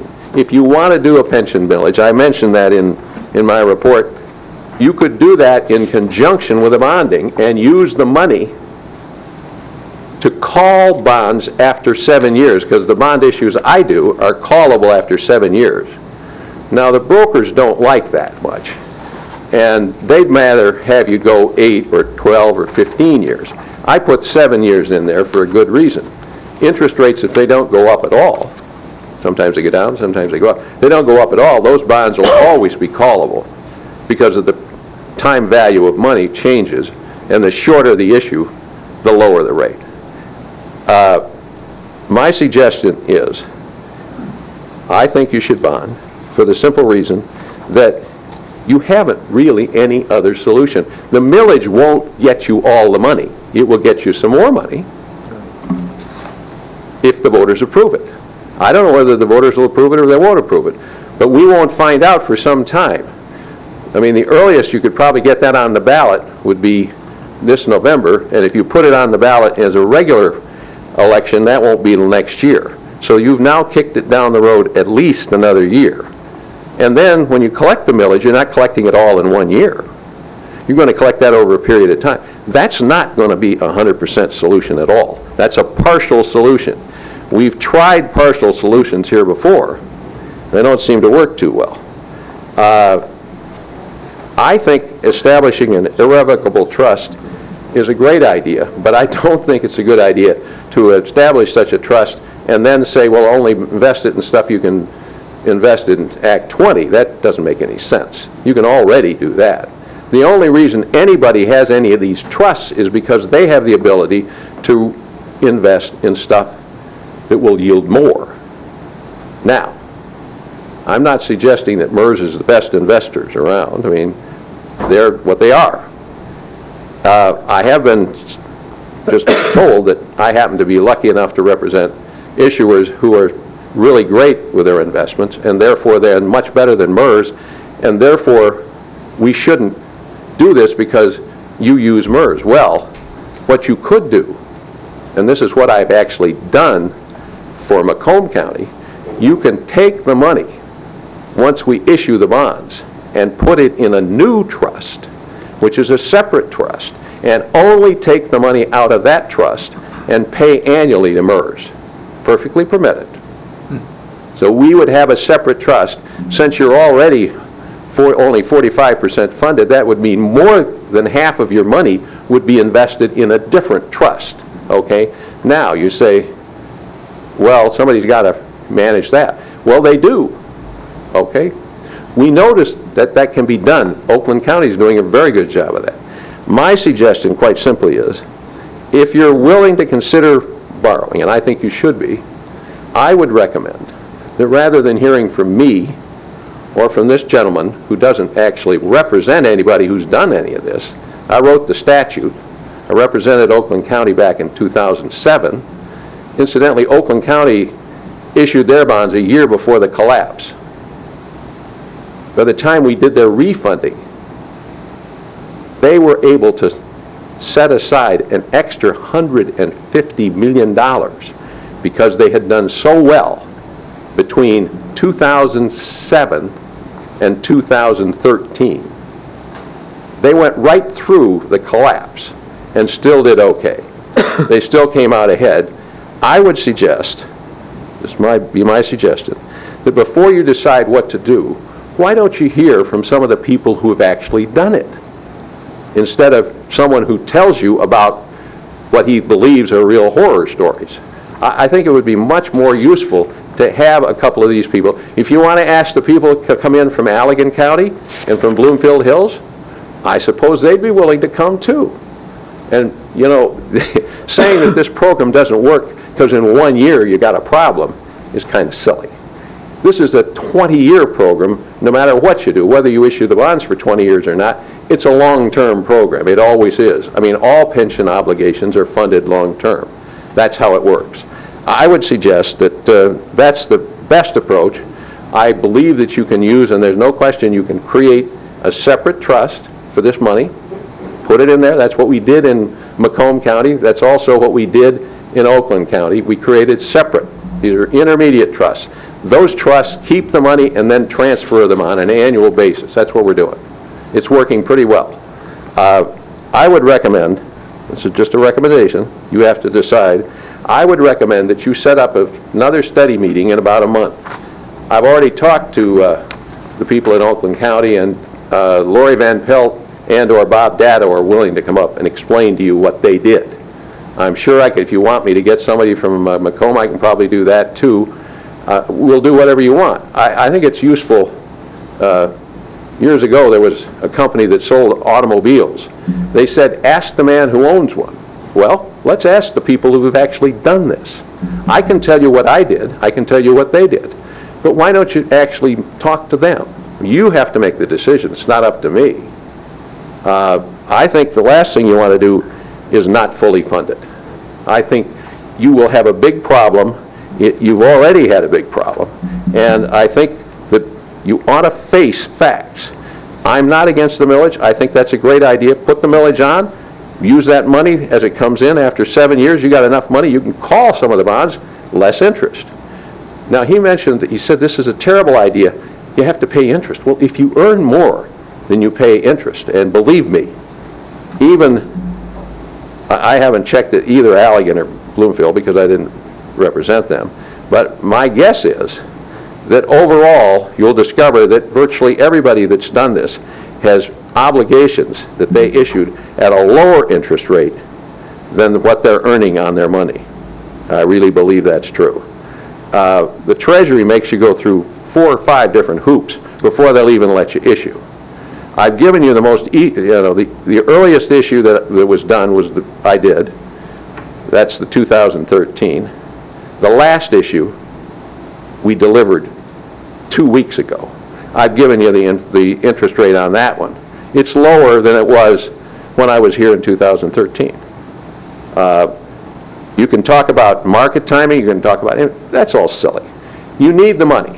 If you need the money, you go out and you issue the bonds. The market is whatever it is whenever you issue them. That's all. It's as simple as that. I personally think that you owe it to the people in this county, because I think you want to pay your employees what they're due when they retire. And I think you owe it to the people in this county to investigate bonding just like everything else. I don't think it should be taken off the table just because somebody doesn't like the idea.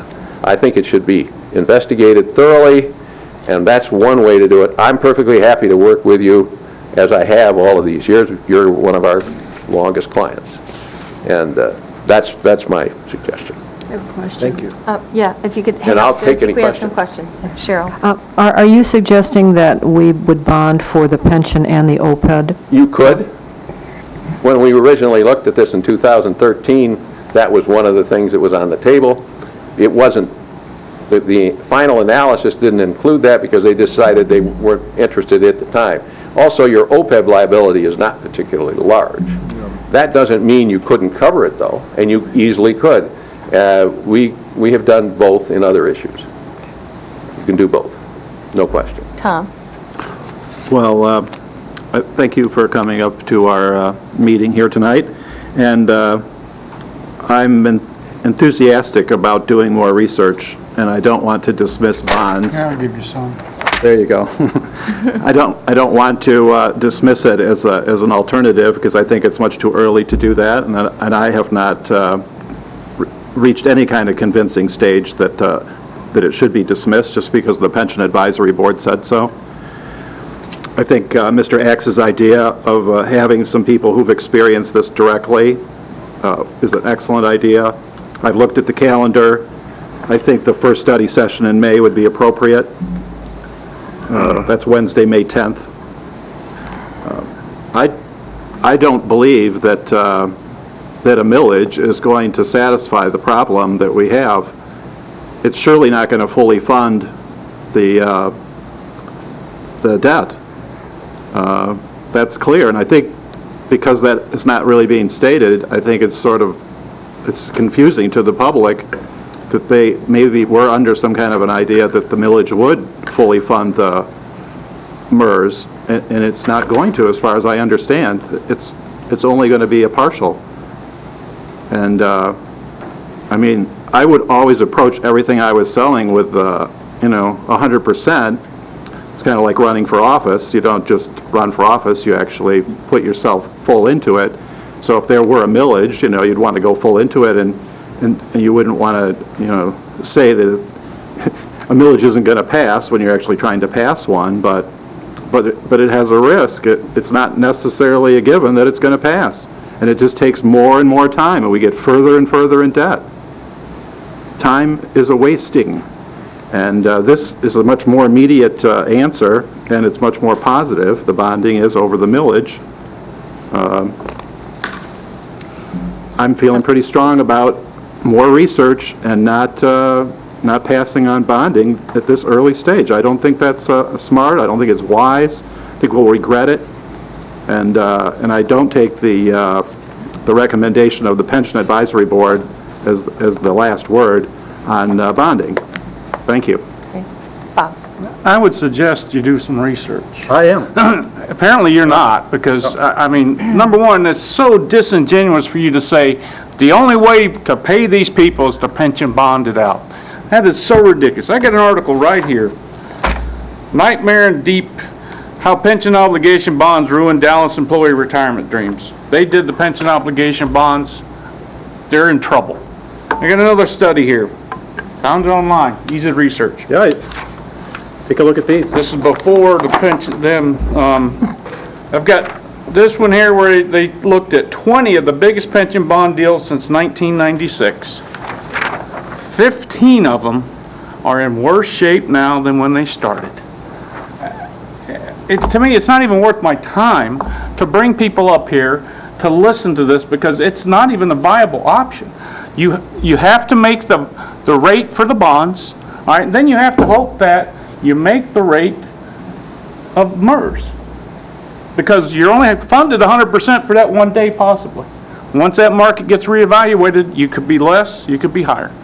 You didn't calculate, I assume, what our unfunded pension has grown, what difference would that have made in your payments to make that difference up? Well, the point is, we would have to do a new analysis based upon your new report, which won't come out until June. We're happy to do that.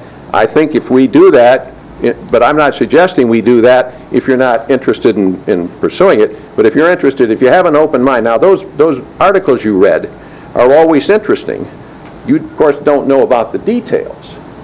Some of the details are kind of interesting. Were they worse off after the bonds? Yeah, well, I understand. That's the bottom line is, are they any better off after the bonds than when they started? Because you're wasting taxpayer dollars again. You're not solving the pension problems again by just simply bonding. And you're making it sound like it is so simple. And it's not, and you know that. Actually, a lot more simple than you think. You first have to look, and you haven't because you don't know what those news stories are about. All they do is tell you about the ones that didn't work. Now, the one that didn't work the worst was in Detroit. They issued pension obligation bonds, and they didn't close at all. If you don't close, it's like issuing OPEB bonds, and you don't do anything to cut your health care costs in the future. I mean, that is truly stupid, but you have to remember that these communities that have done this are big inner-city communities. When this community, though... Let me finish. Who do you think controlled the politics? They didn't have the ability to do the things they needed to do before they issued the bonds. And so they issued the bonds, and that did, in fact, kick it down. You have to get into each one of these things and look at all of the facts. Just what's sensational and is in the paper always makes good copy. But there's a lot behind it. I'm very familiar with what happened in Detroit. I didn't represent them, but I certainly analyzed what happened, and we all know why that didn't work. I don't know all the details of the others, but I have a feeling that that happened there too. I don't know that for sure. If you don't do it properly, there's a lot of reasons you get unfunded in the future. And one of them is because you didn't do anything to cut your obligations. And you mentioned it right there. The other point I was going to make was if you don't do it properly. You know, at one point we were 100% funded, and the county leadership kept offering increasing multipliers and not doing anything else to fix that liability. And my big fear is, oh yeah, let's do pension bonds, that's great. But then another board comes in and says, wait, now we got this extra money we can go do this with. You know, the employees will start talking to the commissioners again and bending their ear and saying, wait, we need to get our multiplier back up. And next thing you know, you're in worse shape to begin with. Well, I don't trust you can't future do that boards in to do. Michigan, though, because the state law won't let you. The state law requires that you covenant, if you issue these, that you won't increase the benefits thereafter. We did that in Macomb County, even though we weren't issuing pension bonds. We did it. We just did OPEB bonds there, and we did it, we put it in there, and that limited it for the pension, so we didn't have to worry about what would happen in the future. Now, when the bonds are paid off, I guess they could increase the benefits then. Yeah, we've never tackled OPEB here. They've never I understand, touched OPEB. But the point here is, you don't have to worry about that happening, because under Michigan law, you can't do that. like I said, I know it, I guess my point is pretty clear that I am not for pension bonds whatsoever. Well, I understand that. Dan? Is this simply, when you bond, borrowing money? That's what a bond is, right? Sure. It's borrowing money. And your concept is to invest it. Take that borrowed money and invest it. Right. So it's like taking a credit card, getting money out of that, you have to pay interest on that, and then going to the market, investing it, and beating the interest on your credit card. That's the whole idea, yes. The difference is, It's that simple, but It's a John... shell game. But John, it's that simple, right? Well, it's absolutely that okay, simple. okay. But you're already investing the money. Well... You've been investing I just right like the along. idea that we can say it simply, and that's said. Now, the other thing, with all respect for you, sir, do you make any money if we bond? Well, of course, that's How one of the much do you things we think do. you'll make? I'm sorry? How much will you Well, it depends make on if how you much you issue. Well, give me an example. I'd like to know. Well, it will depend exactly on what you issue, okay? But it would be a substantial amount. It's a cost of doing it, and anybody will tell you that if you want to do that, you're going to have to do it. Well, Obviously, shouldn't we're in the we- business of doing this. When you give us this advice, Yeah. shouldn't we take into account that one of the reasons you're giving this advice is you're going to make a bunch of money?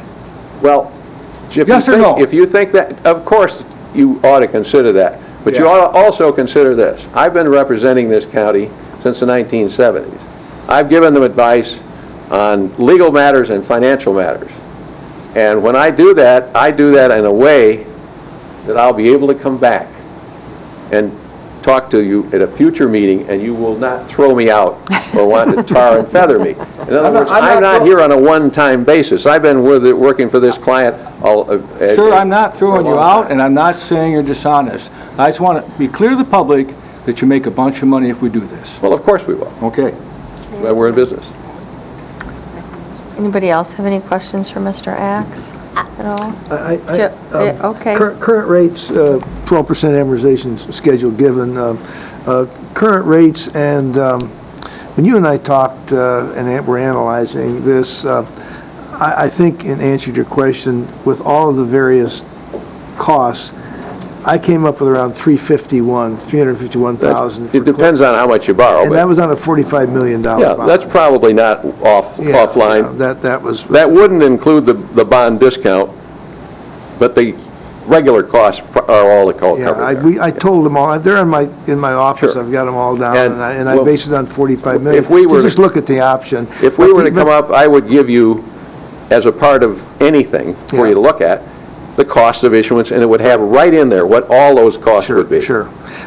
Current interest rates? Well, I've given you the one we sold 4 weeks ago, and the TIC on that, which is the true interest cost, was 3.62%.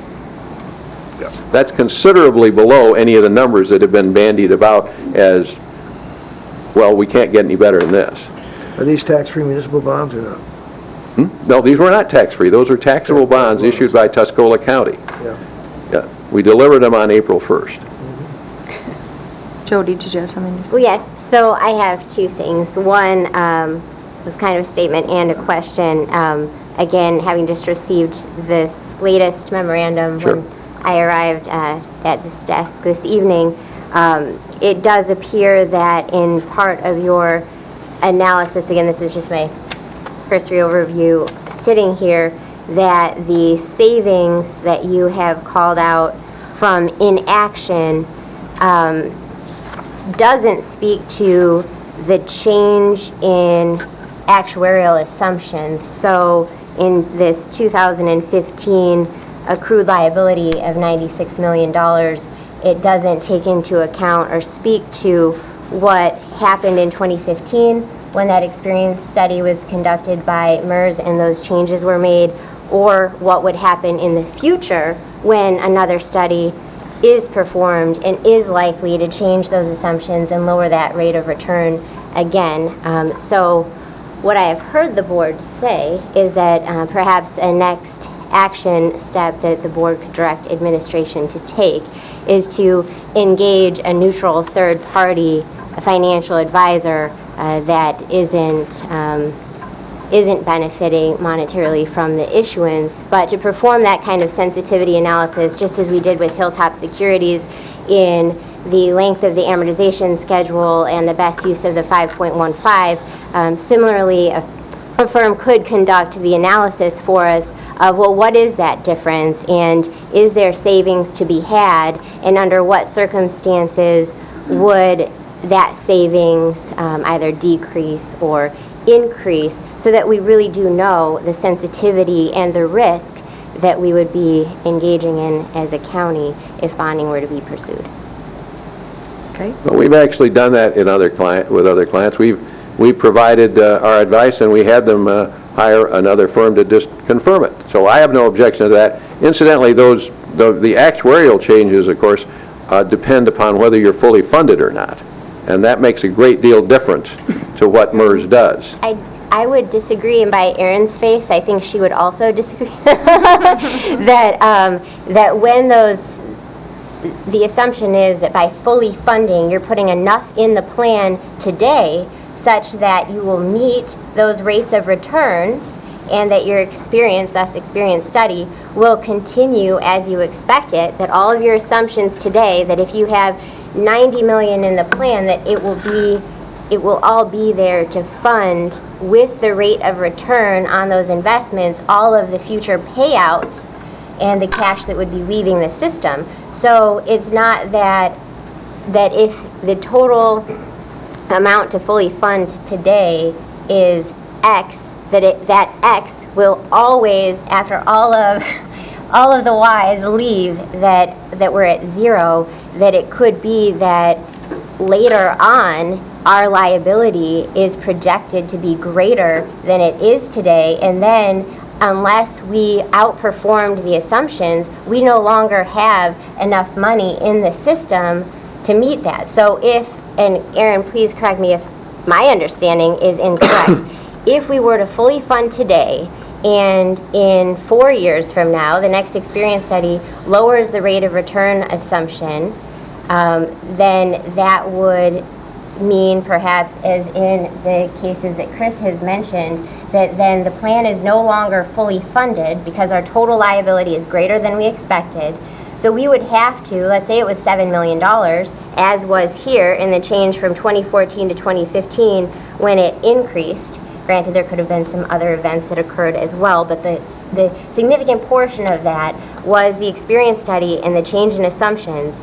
So that $7 million now has to be funded either from having put the money in the system, so it is returning higher than we expected, and it's able to absorb that. So maybe fully funded today, we do really well, we're at 105%, they change assumptions, it lowers it back down to 101%, we're still fully funded, awesome. Or they changed the assumptions and now we went from 105% to 98%, we've got to come up with that 2% in required contributions. I would then, as the finance director for the county, feel most comfortable if I knew what the risk was and what that sensitivity would be if we fully funded through bonding, that in 5 years, if there's a change in our assumptions or the market doesn't perform, what our real exposure is. Well, I understand your concern. If, for instance, if everybody retires at one time, it will cause a big problem. I mean, those kinds of things happen. I mean, not everybody retires, but if you have a lot of unexpected retirements, that can change everything. There are a lot of things that can happen. I think that's one of the reasons it would be helpful to have people, for instance, from Oakland County and perhaps from a couple of other places if you want to, come and talk to you and tell you what they think about this and what they've done and how they handle it. Because they're right in the trenches on that particular issue. Okay, Dan, and then Tom. The only thing I didn't know if you noticed, I think Mike wants to say something. He does, and he's next when we finish with Oh, Mr. okay, Axe. he's Absolutely. gesturing back there, so I didn't know. No, I Okay. see him. I'm catching it. Anybody else? The changes in evaluation, that risk will always be there. It won't matter how you fund it. No, I absolutely, I don't No. take any position on whether I support or don't support bonding. I was just suggesting that as a direction from the board to administration, that we would take on that project of being able to provide that analysis to you. I think it was simply additional due diligence. Yeah, well, that is a risk. It's obviously a risk because you cannot predict the future. I mean, you might have been able to predict the mortgage crisis, but you can't really predict the future itself, right? I just wanted to make that point that that this is one of the arguments is that MERS could revalue and you could be below 100%, but that would happen under any circumstance because the two things aren't really related. Is that right? Well, MERS does the experience, remember we put in the first slide, every 5 years they go Right. through that. Yeah, that's going to change. Absolutely. Nothing you can do about that. Okay, so thank you, Mr. Axe. Okay, thank you. For coming up. Thank you. And I think Mr. Gilman would like to talk to us probably about millage, right, sir? Last year, they cost us $500,000 because they were us. Well, Mike Gilman, I'm chairman of the board, the Pension Advisory Board, for a minute or two or a day, as the case may be.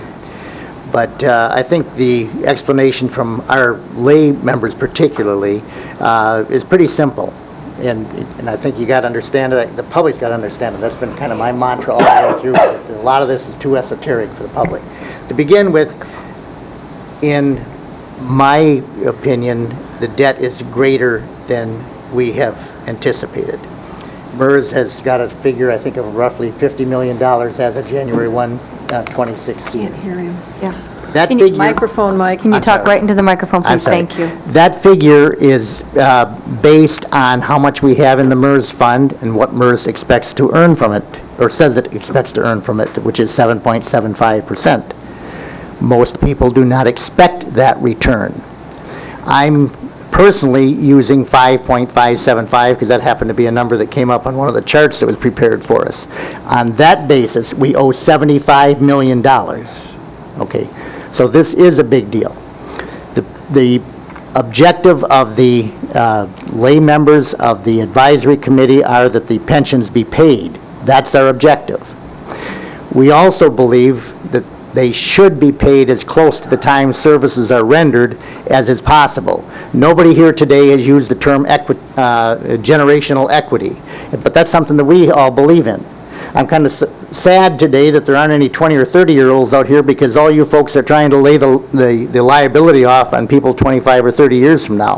That ought to be great for me because I've got a hunch I'm not going to be around in 25 or 30 years. But our kids are going to be. And we're laying off on them debts for services that were rendered in 1998, 2000, 2002. And, but it looks like the best we can do is to spread the debt as best we can, and that calls for the $5.1 million to be paid to MERS, in return for which we get 16 years of spread. We're still going to owe a lot of money. So the Pension Advisory Fund has talked most often about a millage. The millage numbers that we've talked about have been 1 mil for 7 years, which would raise roughly half of what we owe. That's not an awful lot. I personally at one time recommended we pay that 1 mil for 7 years, and that out of the general fund of the county, we pay based on the 5.75 presumed return, which would mean instead of $3.5 million a year, maybe $5 million a year, to get the debt paid as quickly as we can. If we pay the debt down, you understand, the one good decision the board made 17 years ago, as Commissioner Wheelock indicated, was to get us out of the defined benefit program. Defined benefit pensions are unsustainable on their face. And to the extent that they've been kept for even one group in this county since that time is wrong. Okay? Because you don't know what your returns are. For instance, I was a little concerned about one of the charts, for instance, that Mr. Menzel provided for us. If we pay $5.6 million, we're supposed to only have a ceiling of, $5.5 million for pension payments to MERS, or $5.8 million? $5.850. $5.85 million to MERS for 10 years. Who says that $5.85 million is going to pay the bill? So we go through those years, and all of a sudden we still have another bill, because those presumed payments are predicated on MERS calculation of 7.75, an unrealistic payment. So we go through those 8 years, you kick the can down the road, and it isn't going to be enough. The millage is a stopgap. I'm not a big tax fan, but the bill's got to be paid. How else are we going to pay it? Bonding is the other suggestion. The 3 citizen members of the committee have not recommended bonding. What do you get with bonds? You have to pay them back. It's borrowed money. If you have a millage, you're paying every cent that comes from the taxpayer toward the pensions. If you have a bond, you're paying for the pensions, You're paying interest to the people who buy the pensions. You're presuming you're making more money than the people in the market are, and if you're not, you're paying an additional amount of interest on your unpaid liabilities for your pension, and you're paying the costs of the legal and administrative cost of issuing the pension bonds. I realize that there are people here making a case for it today, but I guess I've heard that if you're a carpenter, everything looks like a nail, and that may be the case that we have here today. It's no panacea. I mean, passing a millage is going to be tough, and the legitimate question is, what do we do if we don't pass the millage? Very legitimate question. The public is going to say, we don't want to pay that. If you issue a bond, that's a way of hiding the same thing, except that you're paying a lot more interest along the way. So I think we should try to pass a bond, and if we don't pass a bond, it's because we haven't explained to the public what's happened over the last... Millage. We haven't explained to the public the problem as it's developed over the last 20 years and the depth of the problem that we face today. So that's our suggestion. There's plenty of modifications to be made of it, but the bill has got to be paid, and you folks have got to figure out how to pay it, and I don't envy you that job. Well, if you want to hold on, sir, because I think we might have some questions. Tom, go ahead. I appreciate the time that you spent on this over the last many months, and my feeling is that I wanted to have all these alternatives that we have, or options, so that we could talk about them more equally and not come in and say that one was better than another necessarily, because I think there is a case for all these avenues. But I'd really like to fully fund MERS back up to the 100% mark like it once was, and accept the risk that it can go up and down. So I think the first step could be the bonding, and the second step could be a millage, rather than seeing if the millage works and finding out maybe it does work. You know, the public might be 100% behind it. They've been probably nicer in voting for millages recently than they maybe have in the past. But I think they also think of millages as something for service. They equate, like the Commission on Aging, for example. They see service, something that they're sentimental about, or they have an emotional connection to, because it seems like a really great idea. So that one's successful. If you take one that isn't just a renewal and you want to make it an additional millage, I think you start to run some risk, like Beta, for example. They're going to ask for an increased millage rather than just a renewal. But the Commission on Aging one, I think, was a renewal. So those factors also play in. This is a new millage that doesn't exist. It's not for veterans. But it's up to you and it's up to us to explain to the public that this is for services rendered. This is for services rendered last year and 10 years ago. I'm sorry about that. We didn't pay the bill then. We've got to pay the bill now. Right. But the millage isn't going to bring us up to 100% funding of MERS, and that's sort of like my personal goal here as one commissioner, is to bring it back up to 100%, and I don't think we can do that with the millage. So. You're just asking me, so I'll just give you my answer to that. Okay. The bonding, if you do bonding now and consider a millage later on, you've taken away any sense of urgency to the public for ever considering a millage. They're not going to pass a millage if you've already passed the bond for it. You've already indebted the county to pay the bill. So you're not going to do A followed by B, because they're just not going to feel it. And you've adopted a procedure which, respectfully, is more expensive to the public, whether it's your budget or the taxpayers, than simply telling the public that there's a bill that has to be paid, and the more quickly you pay it, the less interest you're going to be paid. Right, I get that. So it's a less expensive alternative in the long run, in my opinion. I think the better analogy is refinancing than the credit card issue. You know, that analogy I don't think is very good, because an individual can do anything they want. There's no rules, basically, about using a credit card to, borrow on, buy stocks or whatever, and then get the result at the end, which is usually not very good. But it is refinancing, like with a mortgage, for example, I think is a better analogy for this example than the credit card example. Would you agree? Going from 5% Yeah. interest perhaps to 8% interest is... Yeah. Like I refinanced my house, and I got a lower interest rate. That was a very wise choice for me. And there were costs to get into that, obviously. There were additional fees and things like that. But when I examined that, that's a better example than the credit card example. That's all I want to say about that. Do you agree? So. No, I think I would adopt the credit card analogy. Okay. We've only been paying part of our bill, and we got to get around to paying the rest of it. Bob, but be nice. I will. Take it easy and take a This is not breath like first. refinancing a mortgage. A mortgage has a set amount.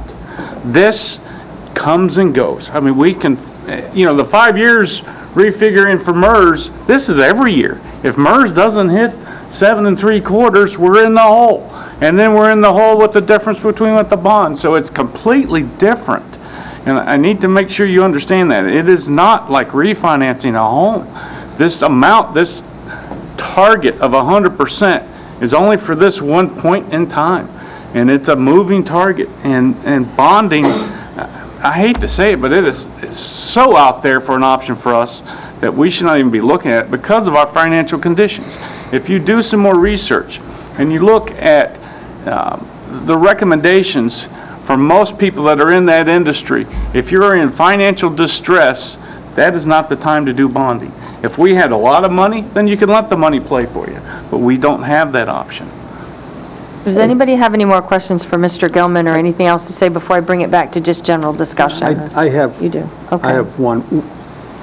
Would it be more like taking a second mortgage out on your home when you can't afford the first mortgage, but you can get an adjusted rate mortgage so that you can put more money in your pocket and go on vacation and then then come back and see what you can do to save your home? I'd have to chart that. We need graphics on that. I'd have to see a graph of how you plan to do that. I don't know. But I don't have a chalkboard. If your concept is we're deferring really addressing the problem, that's probably the answer. Exactly. Okay. Madam Chair, I had just one clarification. Okay. You had started on something, and I don't think it was clear, but it's the premise of what you've been talking about, is defined benefit pensions were based on what was called intergenerational equity. And that was a concept that said employees pay in, employers pay in, and it's self-sustaining. That didn't happen here. As a result, we're in the situation we're in. So your point was that we need to take responsibility for that and not pass it on down, but the millage would deal with that, the structural changes would deal with that, the amortization would deal with that, and they would take it within the group that's responsible for it, and then they would find the solutions. But it's based on the concept of intergenerational equity, and I think that was an important point that was the premise for the discussion. So I just wanted to make that To me, generational equity simply means that the people receiving the benefit ought to be paying for the benefit, not sending the bills, as part of their estate to their kids to pay after the fact. And I think we're beyond that point now. I mean, even spreading things out for 16 years, we're doing harm to another generation or two because we didn't make the decisions. We've been doing that for a while. But your description of the defined benefit pension would not, in my opinion, exactly accurate, because some defined benefit pensions had the employer paying the whole thing. Some of them had them paying partial and part of the employees, okay? The problem with defined benefit pensions is the issue that's brought us all here today, the unpredictability of what the market's going to be. I plead guilty. I was on a county board of commissioners in 1967. That kind of scares you with the number, probably. And we created, I was part of the committee, we created a similar pension system in the county that I was in, okay? We took the word of experts that the bill was going to be paid if all we got to do is we send in a certain amount of money and our employees were going to get lots of money and we wanted to take care of our employees, and that's what we did, okay? What fell apart here was that after the sweeteners got added, nobody adjusted it. The county commission didn't say, well, we're giving them more money, so we got to put more money into the pensions. MERS didn't tell us, well, you got to underwrite it a little bit tighter because you guys have added a lot of money, but we're still going to charge you the same amount we did before. So everybody fell down, but we're past the point of recriminations, in my opinion. The point now is generating the funds to pay the unpaid debt. Our small suggestion is the millage. There's other things that we should do. The down payment to get us a different amortization period, that's another one.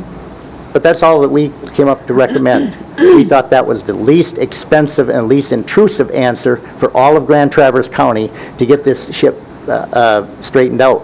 Because what nobody else has talked about here is that once we solve this problem, 10, 12 years from now, it's over. The decision you guys made in 2000 was the right decision. You got out of defined benefit pensions.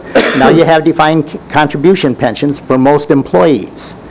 And so this, as you said, if you hadn't solved that problem, then this would be a number that we couldn't even conceive of today. Okay? So that we're going to get over the hump in about 8 or 10 years. How do we get over that hump? And at that point, you'll be able to treat your current employees better. Something else that nobody talks about is your current employees are losing because of this fight. Your current employees, you have to be tighter with them on pensions. You have to be tighter with them on fringe benefits. You have to be tighter with them on wages because you know you've got this big bill that's hanging over your head. So your current employees have an interest, too, in getting this solved and getting it solved quickly. Can I ask you one more question? Real quick. We need to move on. That's very nice to bring up the employees, because that's one of my biggest concerns, and has been since I got this job. But how long do you think it would take with the millage scenario to get us to the point where we'd be 80% funded? You'd have to do charts, whether John Axe would do it or Chris Verdu would do it, the people that are in the financial period. But, I mean, we know what we will raise, per year. Heidi, was it $4.5 million a year. Mm-hmm. So you multiply that by the number of years you put the millage out for. We threw out 7 as a number that would get you half of it. You could put out 10. Probably if you put out 10 and paid your minimum contribution and turned all of your millage proceeds over to MERS, you'd have the problem solved at that point. So in 7 years, we'd be halfway, and in 10 years, we might be to 80%, just... At 10 years, I would guess. Yeah. I think Jody might have a better Jody might have a estimate on that. calculator and a abacus or something. But I don't have the calculator in my pocket, but there were any number of scenarios that we could have pursued, even in the most recent memo from administration to the board with implementing the recommendations of the Pension Advisory Board. There was that table that we showed earlier of like 0.5 mils, what the out-of-pocket cost would be, what it would fund over the period of the term of that millage if authorized. We had just taken one shot at that in scenario 3 under option number 6. That's on page 11 of that 12-page memo, and that assumed that an additional $4 million, so in addition to the annual required contribution, an additional $4 million would be contributed for 5 years. And under that scenario, even though the millage would stop and that additional funding would stop after 5 years, we'd continue to pay the ARC. We'd reach 78% funded in 2025. But then, to that extent, I just want to touch on this as a point of information. And now that I have turned off of the page, I've heard mentioned a couple of times that the rate of return assumption for MERS is 7.75, and what would our level of funding be if that rate of return assumption was lower, talking about the risks of the plan. And in our annual valuation, there is a pretty nice summary of that. So that was, I think, the second attachment to the 12-page memo. But on our annual valuation, which is also posted online, is page 11 and 12. It talks about the risk characteristics of the plan as well as what those rate of return assumptions would do. So for instance, Mr. Gilman has just mentioned 5.75%. If we were to assume 5.75 instead of 7.75, our unfunded liability increases from the 52.5, or this $52.5 million, to $74.9 million. And our funded level decreases from 45% to 37%. We had only kind of glossed over budget policies as an option, but one of the stances that the board could take is that it would fund at the lower rate of return assumption for an annual required contribution, or that, as we stated, additional one-time proceeds would be used to fund. But that information is there and available if you have any desire to reference it. Well, the only thing that wasn't covered is that the committee started off with admittedly a bit of a bias against MERS, probably because MERS lost money for Tom in 2015, but they did a lot better in 2016, kind of balanced things out. I started off with a bit of a bias against MERS because, and I still think they did, they continued the thrust for defined benefit pensions long past the time when everybody in the public sector knew that they were an unsustainable product. And so I think MERS can be criticized for that. But by and large, as Tom has indicated, they've become a little bit more customer-oriented in the last few years with some new management, and we did not recommend any change in administrator. Okay. Question. Okay, hold, I'm going to bring it back to the board. I would like to have discussion, but I don't want any arguing. Okay? Give it a shot. Cheryl? Well, in the interest of full disclosure, I'd like to ask, there was quite an issue made of what it would cost us for a pension plan to be put together. I think $350,000. You mean a bond? I'm sorry, the bond issuance. And I'm assuming that would be probably a one-time hit. So what is MERS charging us annually? 187. 187,000? That was the last number we had. That included the administrative fees and the trading costs. So almost $200,000 per year, as opposed to $350 one-time shot for sale of bonds. It wouldn't cost that much to do the analysis. I did a complete analysis of what it would cost to actually go out for a bond. The study would not be that expensive. But I think but bonding doesn't take away That's an annual cost, the right? annual cost that we still have to pay to MERS still to be- administer the plan for us. Understood.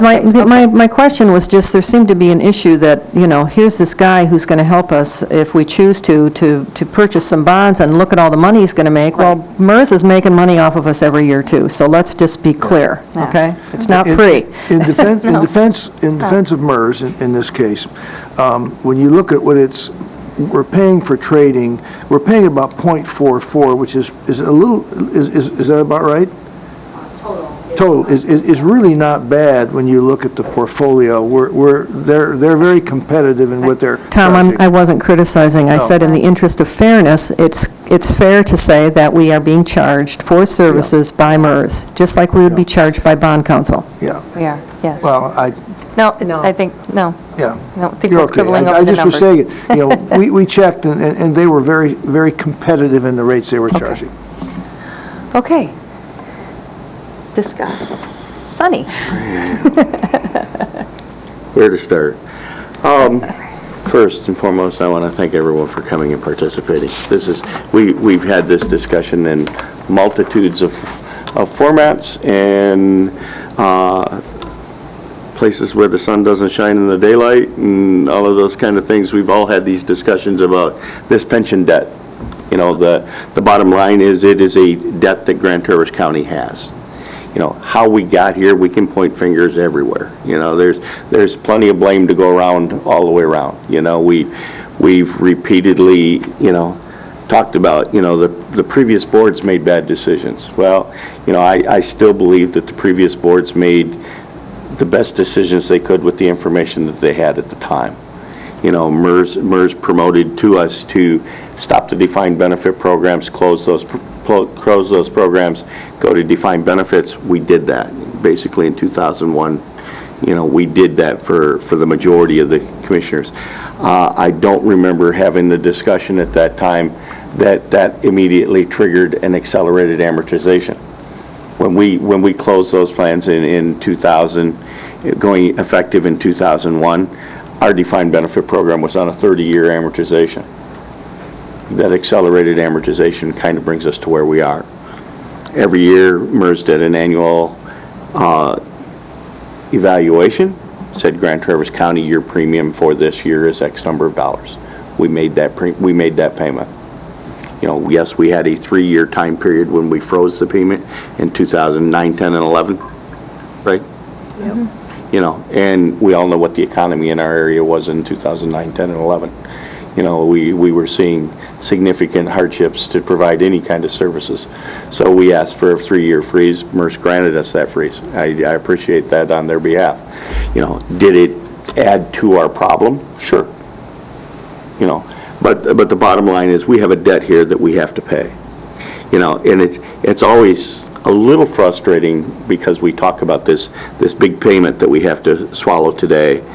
But when I look at the current pension payment schedule, we're at $5.7 million this year, but in 2036, 20 years from now, we're at $40,956. We have to get over this hump. Once we get over this hump, then life gets better. John X is one of the most respected bond counsels in the United States, period. He's been bond counsel for Grand Traverse County for 40 years. If I want to talk about municipal bonds, there is no one in this country that I know of that's more qualified than John X to tell me about selling a municipal bond. The cost to sell, if we were to sell a municipal bond, it comes with a cost.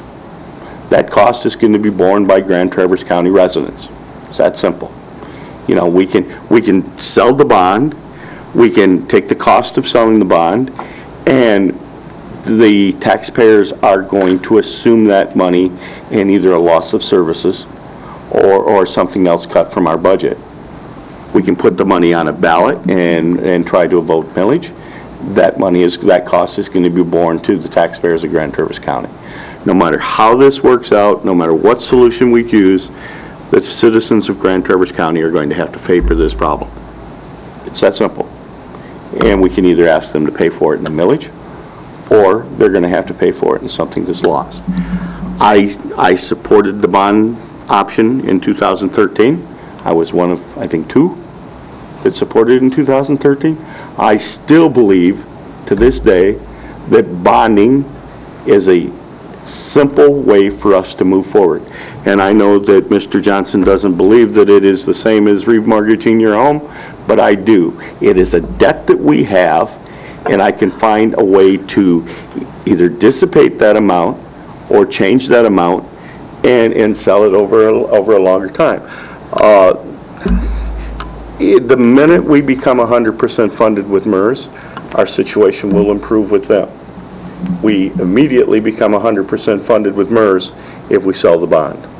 If we collect the millage and we start paying it off, we're going to be at least 5 years before we have enough money to make a significant difference to MERS to make us closer to 100% funded. Yeah.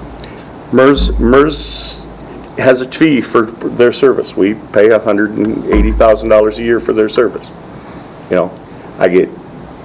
It's not just MERS, it's some other funds that I'm involved in. When I looked at the end of 2015, and MERS not only didn't get a 7.75% return, but it cost us $500,000 of our principal, I get very, very frustrated. But I'm not the only one. I'm sure there's a lot of units throughout the state that have the same problem. The problem is, this is a Grand Traverse County debt. What is our best way to move forward from here? And pointing fingers at anybody doesn't help.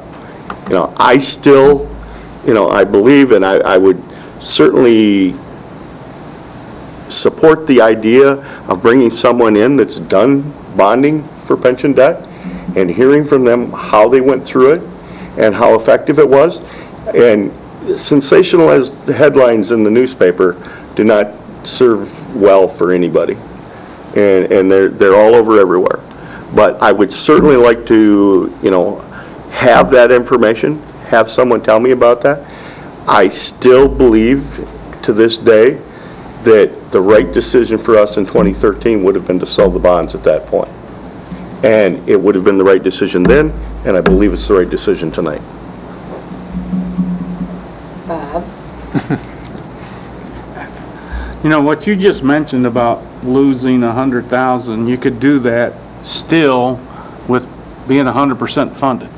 The next year you could still be in the hole again. So I still, like I said, I'm stunned at the level of support we have here for bonds. What I would ask, if we're going to go through all this, the charades of having people come in, that we get people that it's not been a success for also, and have them talk about how that has affected them, because I'm sure if he handpicks enough people that are come in, I think that's we a can great have a idea. good, we can have a good kumbaya, you could be your happy news, but there's a lot of people this has not worked out for, and I do think more than not, it hasn't worked out. I mean, like I said, I know that's a whole nother issue, the bonding. I truly hope the support here is not for that. As far as the millage, I still have a hard time going to the voters to ask for more money. This is, the residents already pay a lot of money into this county. I think, in my humble opinion, that a millage is just another way for us to say we can't fix it. We don't want to fix it. Let me say it that way. It's not that we can't fix it. We don't want to fix it. We want to maintain the same level of everything we've got going, and due to mismanagement of the boards throughout the years, and that's what it is. I know it wasn't on purpose. It was, not getting the right information as well as anything. But I think it's just that saying to the taxpayer that, we just can't do it. You need to give us more money. And my big fear is, let's go and help the employees again now. Let's give them everything they want that they ask for. It'd be great to be able to do that, but financially we can't do that. And one of my great fears would be we'd get the millage, and then all of a sudden, upcoming boards would say, look, we don't have this liability. Why don't we just pay the millage part and reduce our part that we're paying, and we can do this with it, and we can do that with it. And before long, you'll be in even worse shape. The millage will end, and you'll be in the hole again. So I do not support going to millage. I do You mean support bond? 16 years, I don't extending think he that. supports either Oh, one. you don't support the millage either? No. No. I support giving them the extra $5 million, going to the 16-year amortization, and Gotten it out. everyone's hoping for the best on bonds and everything else. If you go with that 16-year amortization, hoping for the best, then that annual payment's not that much more than we're paying now. Okay. Dan? Okay. I look at how I'd handle my own debt, and I would first look at cutting my costs. I don't believe this board has really taken a good look at that, about how can we cut costs. And then secondly, we've got things we can sell. We've got some really nice pieces of property and stuff that we could sell. We haven't looked at that really good as a way to solve this. And lastly, if you look at Mike's numbers, we're looking at maybe a $70 million debt, not a $50 million debt. If you bond that out, you're looking at somewhere between $50 and $70 million. If we're willing to go to the voters to vote on paying half of this thing, why wouldn't we ask them about a $70 million decision? Why wouldn't we take this to the voters? Do you want a bond? Who are we to make that kind of expensive decision?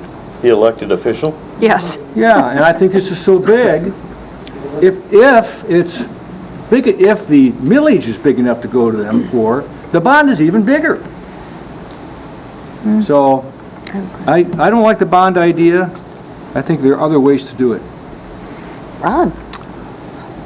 If this did come down to a bond issue, rather than up to the people voting, it would probably be 4 people in Grand Traverse County that would vote for the bond.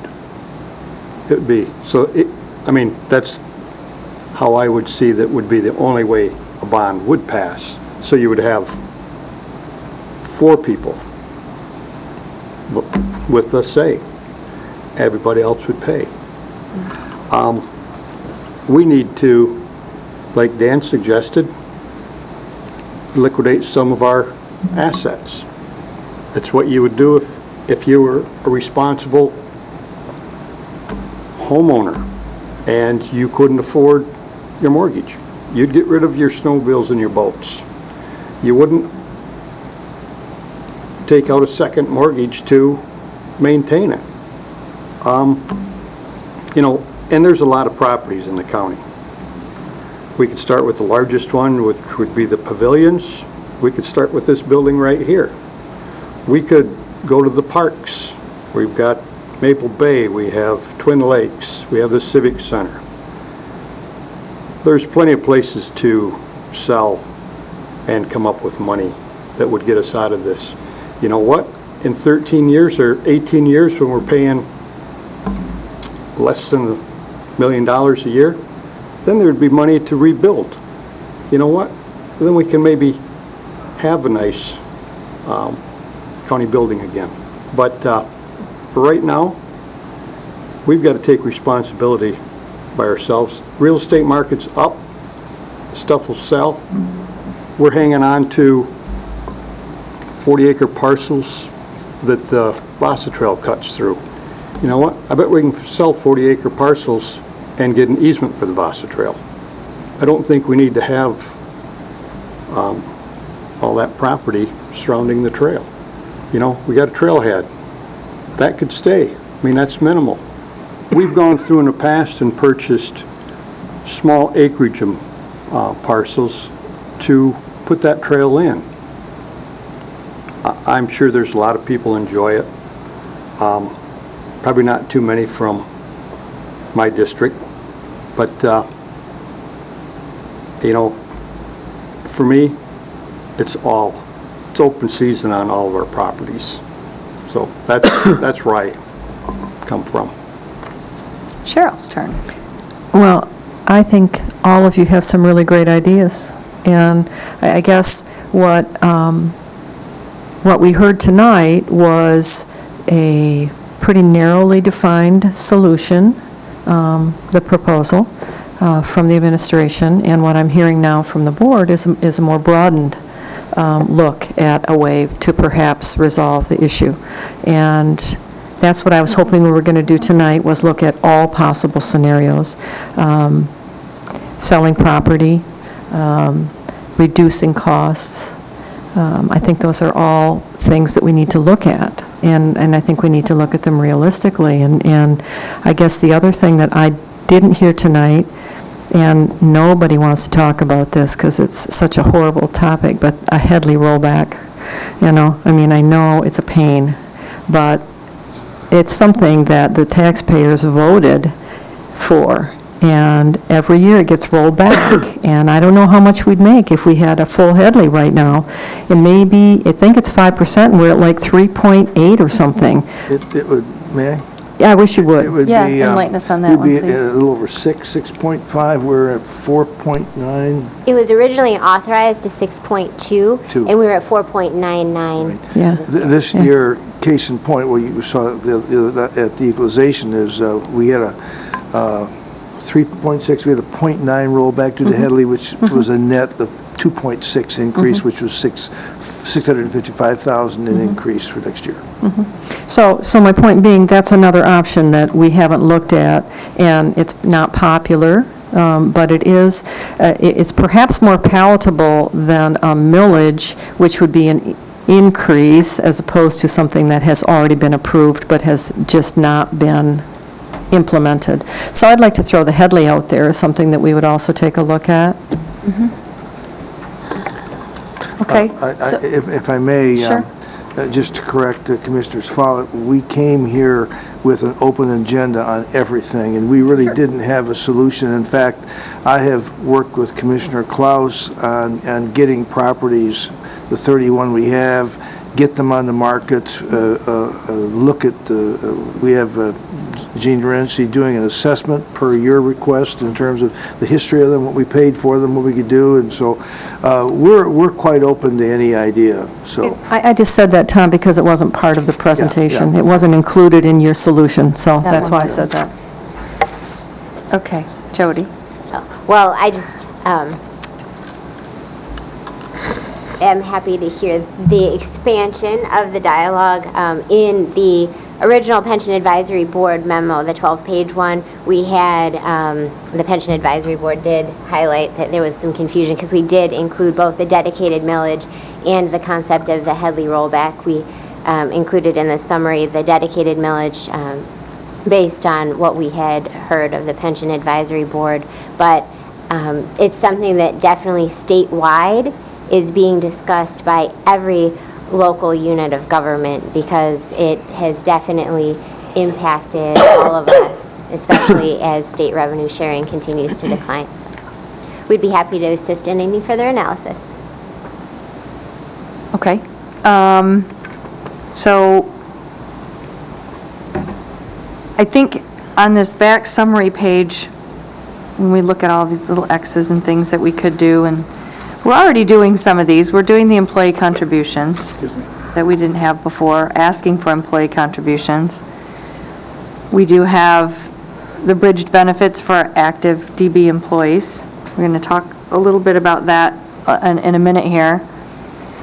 And I agree with Bob that we should take advantage of MERS offer to give them an upfront lump sum and get those payments to a fixed amount. A fixed amount for the 16 years. That should be the first number that goes in the budget every year. That number never changes. Pay it no matter what.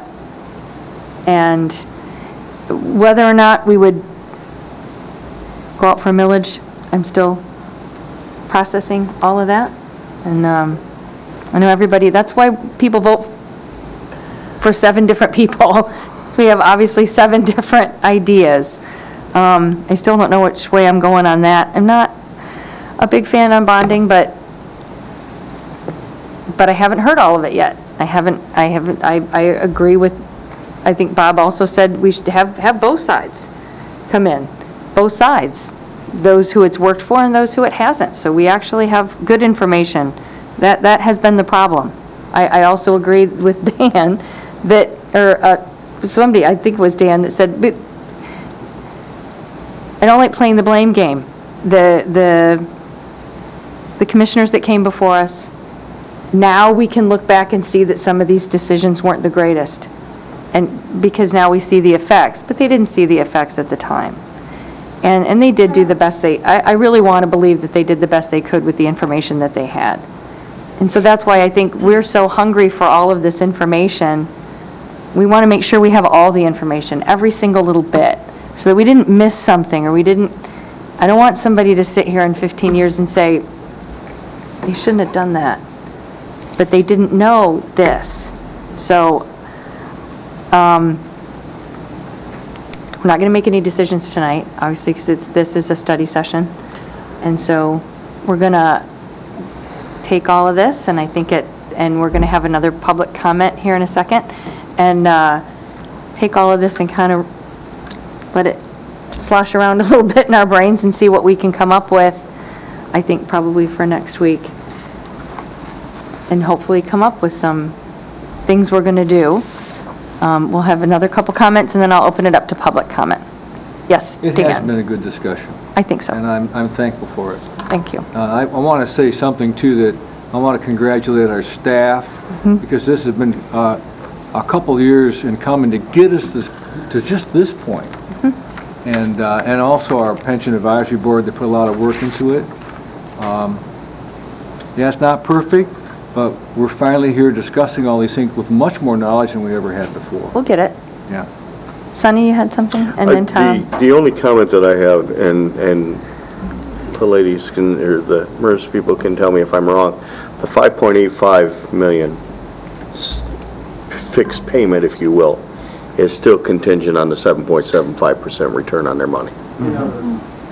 You know, so, you know, that can change too. You know, no matter which one of these formulas we use, whichever solution we come up with, we are still contingent on MERS' assumption that they're going to get a 7.75% return on their money. Not if we pay more. Tom, did you have a comment? Well, I'd also like to repeat thanking staff, administration, the Pension Advisory Board for all the hours they put in, because it's such a difficult obstacle to get over to solve this pension debt problem, and we need to do it. I think whether we use a millage or a bonding, we need more information. We're surely not going to make a decision here tonight. And I will repeat, that Wednesday, May 10th, the first study session time in May could be the date that we have some people come in. I mean, we could even have, if we had two sides of the bonding issue, we could have two sides of the millage issue as well. I mean, it's, right? I mean, we could. And that, you know, it'd be nice to hear firsthand from some people who've gone through it. Oakland County is an example, even though they're not in MERS. That should be stated. They're not a MERS member, but they have had interesting experiences. I don't think the analogies are really a great way to try to explain this, because bonding is really just a form of financing debt. It's not comparable really to these other things, and I just tried to go along with that, but I don't really think the analogies serve the purpose. And I just want to thank the public for being here, because you know, we're 2.5 hours into your evening. You could be doing something else, and there's some employees here, I see. Yes. So everybody deserves thanks for going through the study session with us. So I appreciate it. Okay, and they deserve a chance to come up and talk. So we have, I'll let the public come up and talk, if anyone would like to make some brief comments. Are you going to go over the multiplier that's on? That's next. Okay. We're going to have some comments on the pension, and then we'll move on to that. And then we're going to have a break. Yes. Jesus. Hang on, Cheryl. My name is Bill Heika Sr., 3196 College Terrace Court, Grand Traverse County, Garfield Township. I came here to find out what you could do for me. I'm a retired county worker. I didn't know all the stuff went way over my head that you got. But this millage thing sounds to me like you don't have to pay interest on it. Where if you're doing this bonding, it's more interest and more interest. You guys got to quit spending money on whatever. Just stop somewhere.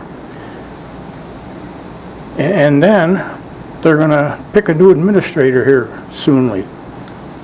And I want to talk about the last two we had. The first one took away my supplemental hospitalization, part of my pension, and he stayed around 2 years, got in his golden parachute, and gone. So then they hired this next guy.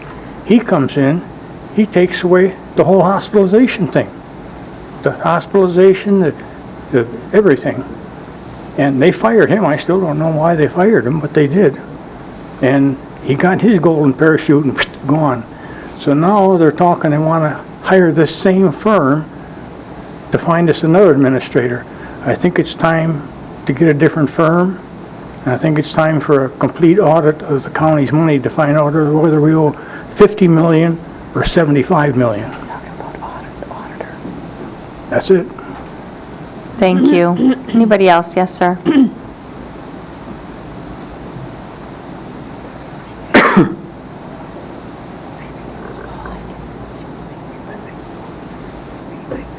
Mark Labadie, 10370 Summit City Road, Kingsley, Michigan. I'm sorry, I can't hear you, sir. Mark Labadie is my name, 10370 Summit City Road, Kingsley, Michigan. You have to bear with me a little bit, I'm not a public speaker. It's okay. Okay. I don't have the qualifications, a lot of these other people have been up here, but I hear a lot of, everyone that gets up here seems to want to promote taxing, putting taxes on the taxpayer in one way or another, whether it be a millage or through bonds, okay? Well, I'm the taxpayer, all right? My qualifications are showed in my hands. If you took a look at them, you'd know what I do. And through the scars that they put me back together over the years of working, I've probably put in 50 or closer to 60 hours a week and have for the last 25 years after 9 years of honorably discharged from the military, okay? Get a little tired of the analogies on millages that this is only going to cost you a pizza a week or a pizza a month, okay? I'd like my family to eat, okay? As far as the past boards, don't want to throw stones at them either, but when I got my first mortgage on my home, and after the first year of payment, the principal came back higher than what I borrowed because I was provided with wrong information, and the taxes were higher than what they thought it would be. I adjusted, and the next year, that didn't occur, and I paid my bill off. I didn't ignore it and allow it to fester and to go on and on. Excuse me. I don't know that I speak for the other taxpayers in this county, but I'm pretty sick and tired of paying taxes, and more of them. It's getting old. I know I am going to work myself to death. I understand that. I'll never have a pension. I'll never have a retirement due to the downturn in the economy. I won't have that to fall back on. I'm going to work till the day I die. But my biggest worry right now in getting through when I get old is taxes. How am I going to get past those taxes? Okay? And you can't. And the more you strap on there, the more you do this, every pizza you take out of my family's mouth once a week just cause me, you are working me to death. You are literally working me to death. I'm going to end up dying paying taxes. I'd probably get through not for that. You probably ought to consider things like that.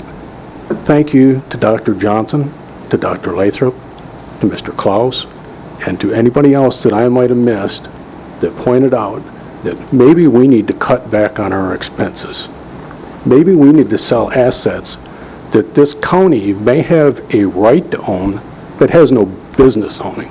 You have no business owning these assets. They are doing nobody any good. You need to sell these things off. They're not a one-time good thing that you receive money on. You sell them off and you get them back on the tax rolls. You can go ahead. You can continue. Thank you. Sell them off and get them back on the tax rolls. And then earmark the money from the tax rolls on these properties to go towards paying towards the pension. Now, I understand as I say this isn't going to solve all the problem. But you can't just sit back and ignore that you have things to sell out there. There are things you can do to save money rather than just continue to squander it like past administrations have done, and expect that you're going to go to a taxpayer and say, I want more money from you, or I want you to pay the interest on these bonds. Neither one of them are an answer. They might be part of the answer. You may have no choice but to do them. But not if you don't cut your costs first. Not if you don't sell off your assets first that you don't need. You have no business owning. Thank you. I'm sorry. Thank you. Anybody else? Is it on a different topic than what you talked on before? No, it is not. But I was going to ask, is this second public comment? No, we'll have another second public comment. All right, so Okay. Because I didn't want to Okay. all over it. No, we're good. Find out that I was done. Okay. Anybody else before we move on? Georgia?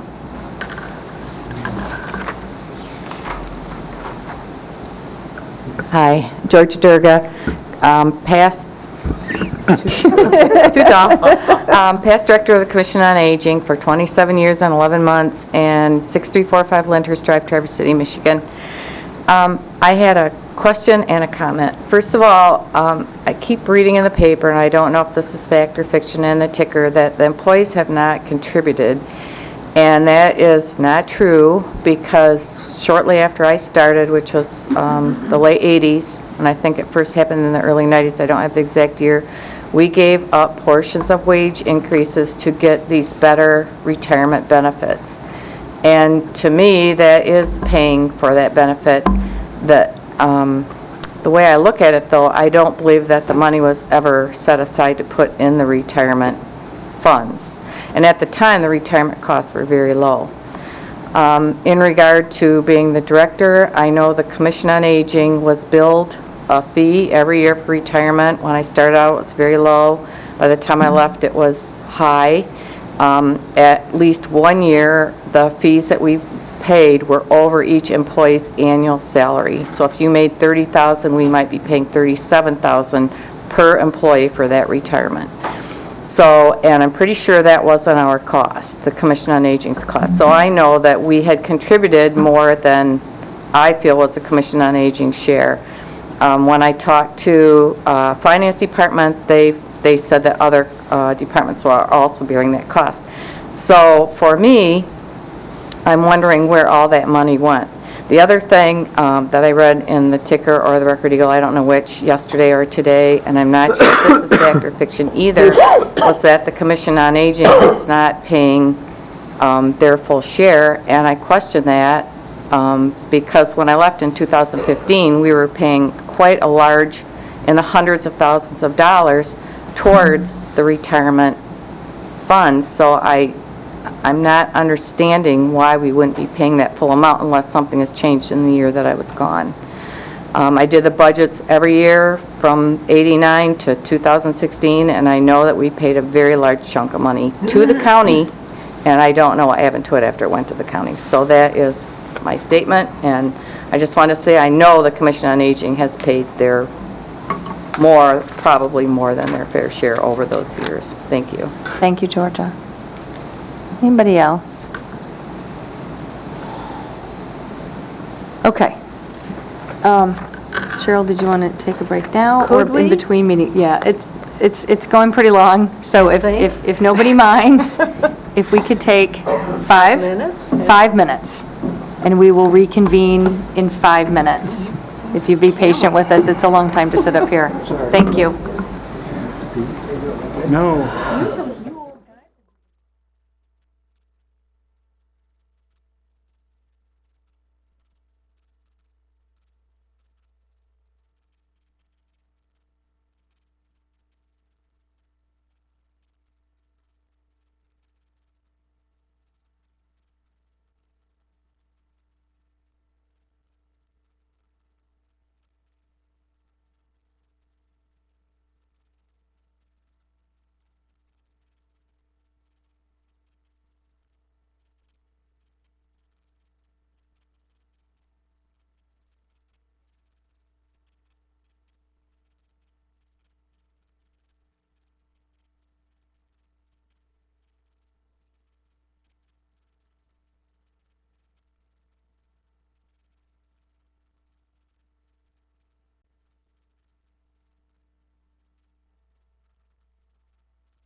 Meeting right after this. Oversimplification. But though, I think that'll be quick. Choosing the auditor and choosing the search firm, that'll be quick. I'll stay for that. I'm feeling better. I'm feeling better. All right? If I can do it, you can do it. I'm fine. Believe me, I've done far worse than I know. Okay, we are going to, who are we missing? No one. Well, Jody can join us. Okay, so we're going to reconvene. And next on the agenda is we're going to discuss the multiplier for our non-contract employees. In April of 16, along with having the non-contract employees who are on defined benefit contribute 10% to their pension, which we changed that last week down to 6. And we decided that this week we would talk about the multiplier. The multiplier was reduced going forward from 2.5 to 1.25. And it was requested that we revisit that. We can't make a decision today. It would have to go to the board next week. But I wanted it on here for discussion. So, Bob's just wanting to tell me something. So we'll start with Bob, with your opinion on this. No, one of my big concerns with reversing it is we already have now a contract signed. We've put a lot of effort into trying to have like one master contract, if you will. We've treated the non-contract employees, we're trying to treat them the same. I mean, that's why I voted to go to the 6%. If we now go and reverse our decision on the multiplier, we've slapped the face of that union right there, and for the rest of them are going to just fight us to get everything they can. You look at this, what they provided us, and a good majority of the reasons we are in this condition we are in is when they had the multipliers that they changed to, they did not account for all that.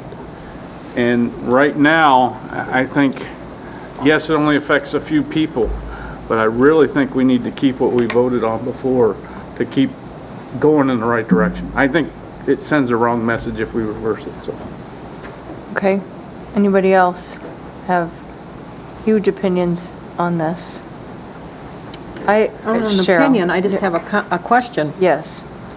Are we able to hybridize this or no? No. So there's no ability to, like some of the plans are, We can't the answer go is no. backwards. Well, I mean, as far as providing, like the city has a hybrid 1.25 multiplier plus a 401K. Why can't we do that? That's what I'm asking. Because our pension is closed. Is that correct? The fact that our pension's closed, that No. we can't do that? well, So this kind of gets, I could defer to MERS. It starts to get complicated, but from a benefits package standpoint or a negotiating standpoint, attracting and retaining talent, certainly with various divisions, we could look to offering a hybrid plan where there's some component that's pension and some component, like you have DB and DC operating at the same time. It would, however, to my is John Ack still here? No, he left. no, he's So to my understanding, though, we would be reopening the plan. So I know that, for instance, Midland has expressed interest in bonding. However, they cannot because a few years ago they did the hybrid plans.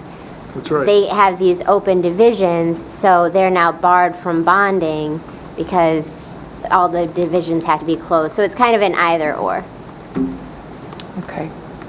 If you have further questions regarding hybrid plans, apparently Aaron would be happy to answer them. Doesn't the city utilize that? Many municipalities do. I've served 2 of them. Sunny. Multitudes of questions. The reference is made to the ASME plant contract that we recently signed. Did those people have a 2.5 multiplier prior to this new contract? And it was changed. Now, was it changed for existing employees or just for new employees? Existing. Existing employees. Correct. Okay. If I have existing employees that have a 2.5 multiplier, and then I change it to a 1.25 multiplier, does that affect all of the money that they had previous, or the money that has been earned, the money that they have earned up until 2016 That is correct. is Intact. multiplied at a 2.5 factor? It's only going forward, only going forward. So, well, I think that's a key piece to have in the discussion. I agree with you. Because I think there's this assumption that if you change the multiplier from 2.5 to 1.25, they only get half of the retirement. But they don't. True. Because the accrued retirement fund that they have is multiplied by 2.5%. That is correct. And then that amount is added to 1.25. retirement money that they earned from January of 2017 until such time as they retire. And I think that's a kind of a tough piece for people to understand, because when they hear that you took the multiplier from 2.5 to 1.25, they automatically assume that you took that employee that makes $50,000 a year, and now they're going to get $25,000 or $18,000, whatever it is. Madam Chair? Yes. I appreciate the clarification. I had that in my notes to make sure that was really clear to everybody, that everybody is grandfathered in as of December 31st, 2016. So it's only going forward. So if you were 2 more years, you would have 2.5 for year 30 and then 1.25 for the last 2. Where does the final average compensation number work? Well, Because do we have a final compensation for the 20 years that they've already put in, and then a final compensation for the other I would 10 years? I would think, Shaking their heads. oh, all right, yeah, the way it would work, correct me if I'm wrong, is you'd go up to a certain point, which was the 2.5 multiplier, then you'd go for the 2 years beyond that to 1.25, you've got your one income stream, and then you add to that the 1.25 for a total amount that you get on a monthly basis. Well, I just think there's that perception out there that Yeah, I think you're right. when we make it to 1.25, all of a sudden we took away all of the things.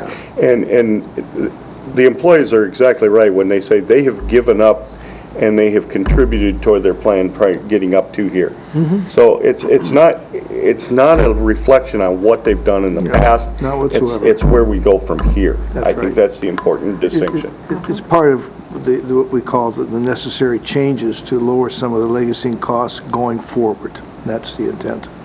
Dan?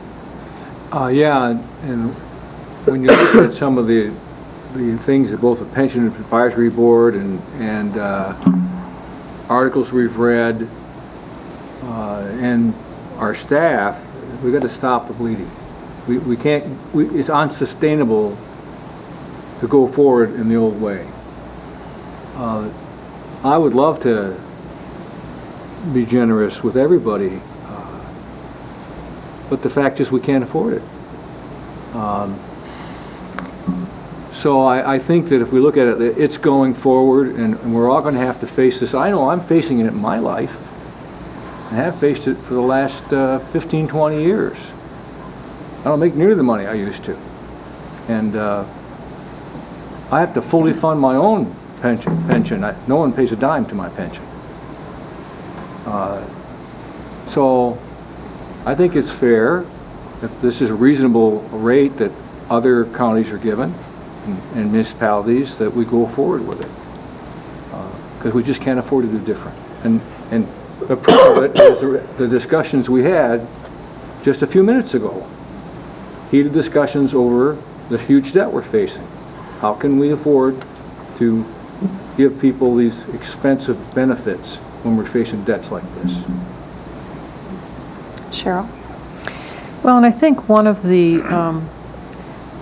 issues that we haven't really talked about much that makes it difficult to swallow is the fact that we may feel as though we can't be equitable across the board. We have one class of employees who are exempt or are treated as though they are exempt because of how they're characterized as being court employees.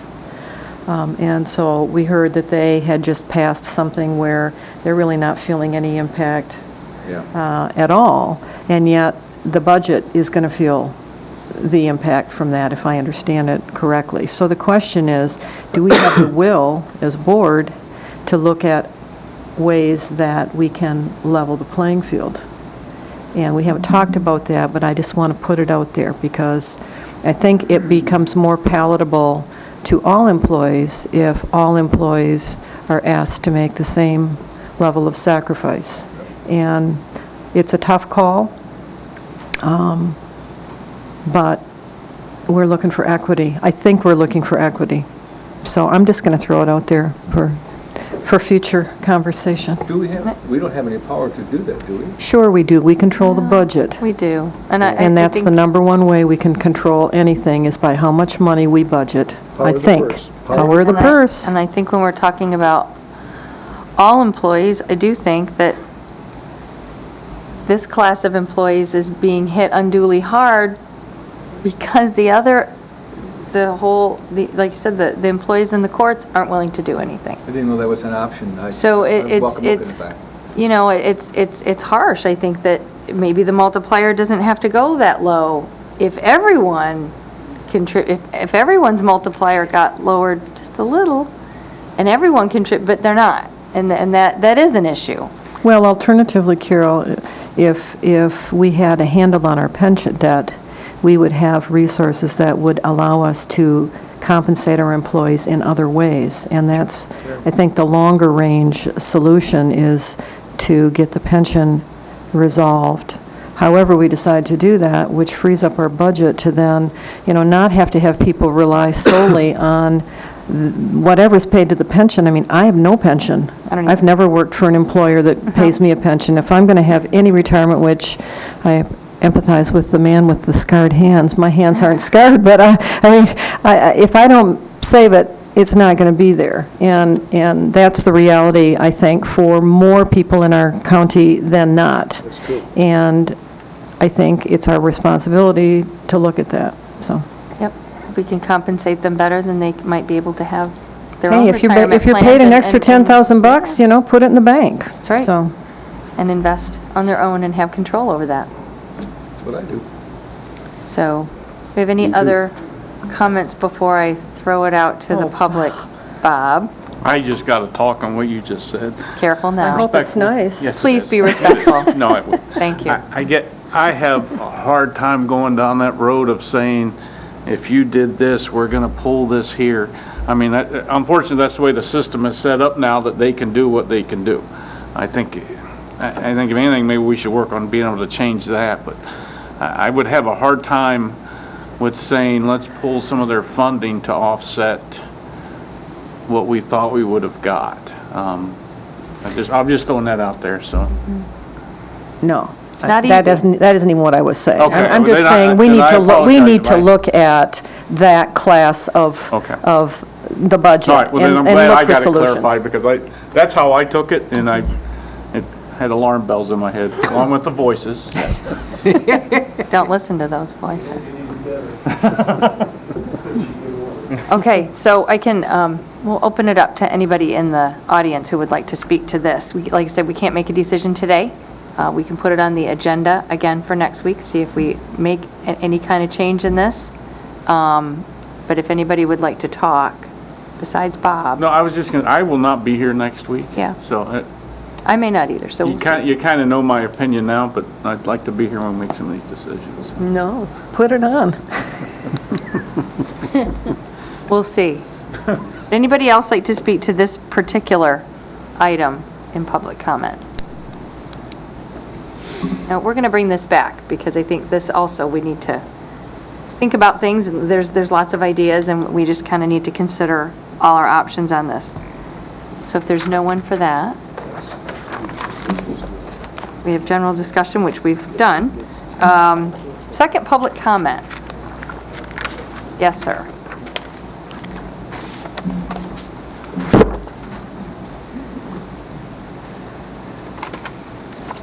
Hello, my name is Joel Kassler. 7552 North Long Lake Road, Traverse City. Grand Traverse County, Long Lake Township. I've spoken already when my county commissioner wasn't here, so I'll have to reiterate a little bit. Thank you, Sonny, for reminding me and all of the people in attendance at least a little bit of a history lesson here. Chair Crawford, to address what you had said earlier, looking back 15 years and asking why they did that, or why they didn't, I'm concerned about 15 years down the road, people looking back and not necessarily saying why you did that. I mean, I'm concerned about what they're going to say about why you didn't do that. The can's pretty well dented. It's damn near flattened. We can use it as a Frisbee now. You don't have to kick it down the road. Okay. My concern is, and correct me if I'm wrong, MERS representatives, that a statutory organization, one that helped establish MERS, I do believe, Grand Traverse County, was one of the original members, or it was Traverse City, one or the other. Okay. Was it one or both? City. City? Okay. It's been a long history here. MERS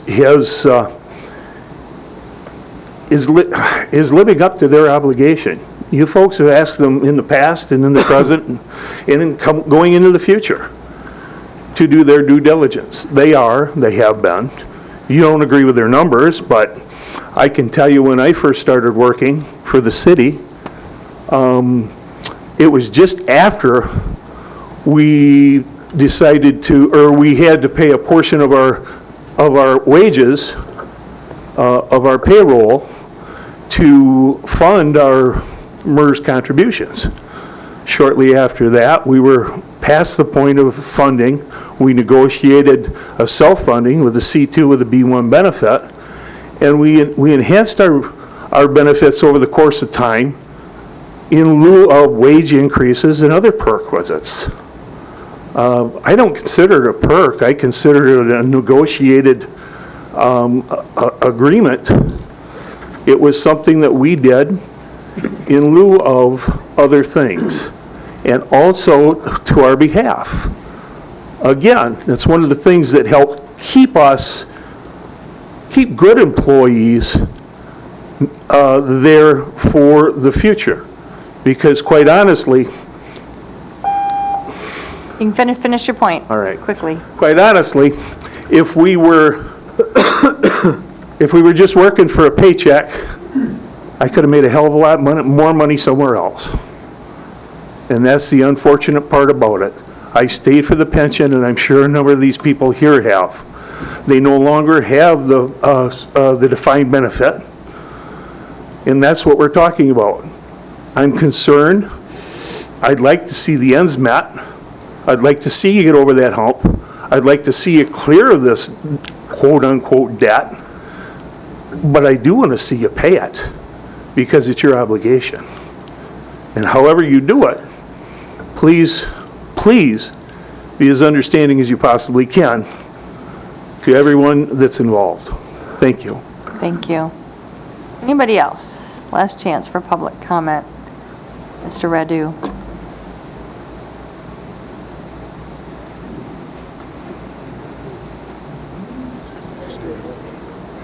You should, yeah. Yeah, please. Christopher Adu, 1328 Londelin Terrace, Traverse City, Michigan. I empathize with the gentleman over there too, especially when you read articles in the Record Eagle that say that 40% of the people that live in Grand Traverse County live on a combined wage of $29.37 an hour. That's if you have two people that are on there. And I understand that by asking for a mill, that's taking more money away from those people. And so I do think that's a horrible thing. Part of the reason why we came to the conclusion we did was trying to find the cheapest solution possible. And as you heard from Mr. Gilman after me, that's why we opted for the millage. Just a couple other things that were mentioned during the time. there's some talk that MERS is paid. Well, yeah, they absolutely are. They charge an asset under management fee like most advisors do. And the great news is that if you pension, and then you give them that money, you'll go from paying them $187,000 a year to paying them $360,000+ a year. So when you talk about that, it's kind of neither here nor there. The bonding fee, the gentleman that came here, there's talk about, well, he's going to get paid for that. Well, okay, I work in finance. I've never charged a county a dime for any of the time that I've dedicated to this. So I would like to think that people think that when I come up here and say things, I'm not biased in my decision. I mean, for God's sakes, if you do a bond or you pass a millage, it's going to cost me $71. For the amount of time I've been sitting here, I've paid more than that by a long shot. I'd like to thank, Dr. Johnson and Dr. Lathrop. Dr. Lathrop is my representative, and I couldn't be prouder to have him be my representative. The sad thing is that if you go back through time, prior boards did make these decisions. I understand we don't want to point the fingers at them, but the thing that concerns me is that in sitting here, and I purposefully stayed the entire time to see what you would discuss on the multiplier. To me, the multiplier discussion is just another example of you had an administrator that tried to do some reforms to move us in a positive direction, and now you have headlines in the last week that show every effort to undermine those. And the articles that I brought up that talked about the pension analysis, one of the things they talk about is reforms are necessary. And it's very disconcerting to see them move in the opposite direction. I don't mean to cite things in hysteria, and I certainly didn't do that. And the examples I gave from MERS were just real-life examples that you guys weren't at that conference to see. And I think you should see those. And I think you should bring experts in, too. And I would say, hey, you want to bring Oakland County? That's great. In 2015, their total return was 0.35% on their invested assets. So if they borrowed at 3.62, like Mr. Axe said, they would have lost money on what they borrowed in that year. They did lose money on what they borrowed that year. I would challenge that you bring somebody in from Chicago that was on the board 20 years ago that sold that city short, or somebody from Philadelphia, Pennsylvania, New Jersey. Pick somebody where the known impact of their decisions has come to light. Anyone in Michigan basically has been pensioning bonding since 2012, because that's when the legislation was passed. Those true impacts aren't known yet. So, thank you. Thank you. Anybody else? Okay. So, we adjourn this meeting and call to order the next one? Yes. Do we have to do the pledge and everything, too? You can skip that. Okay. So, we will adjourn this meeting. We have a special meeting now that we will call to order because we need to decide a couple things. So we can't decide in a study session, so. Madam Chairman, Yes, sir. I would like to ask that we add to the agenda for the special meeting. Can we call it to order first? Oh, I'm sorry, I thought you did that already. Well, kind of. So we'll call to order the special meeting of the Grand Traverse County. Yes, I need a 5-minute break in between to stop one and start the Okay. next one. fair enough. We will take a 5-minute short break in between meetings. Thank you. That rabbit's getting tired. He's got a special meeting. Super special. It's a super special. Super secret special. Did you have yourself a show? Not yet, 2 weeks from today.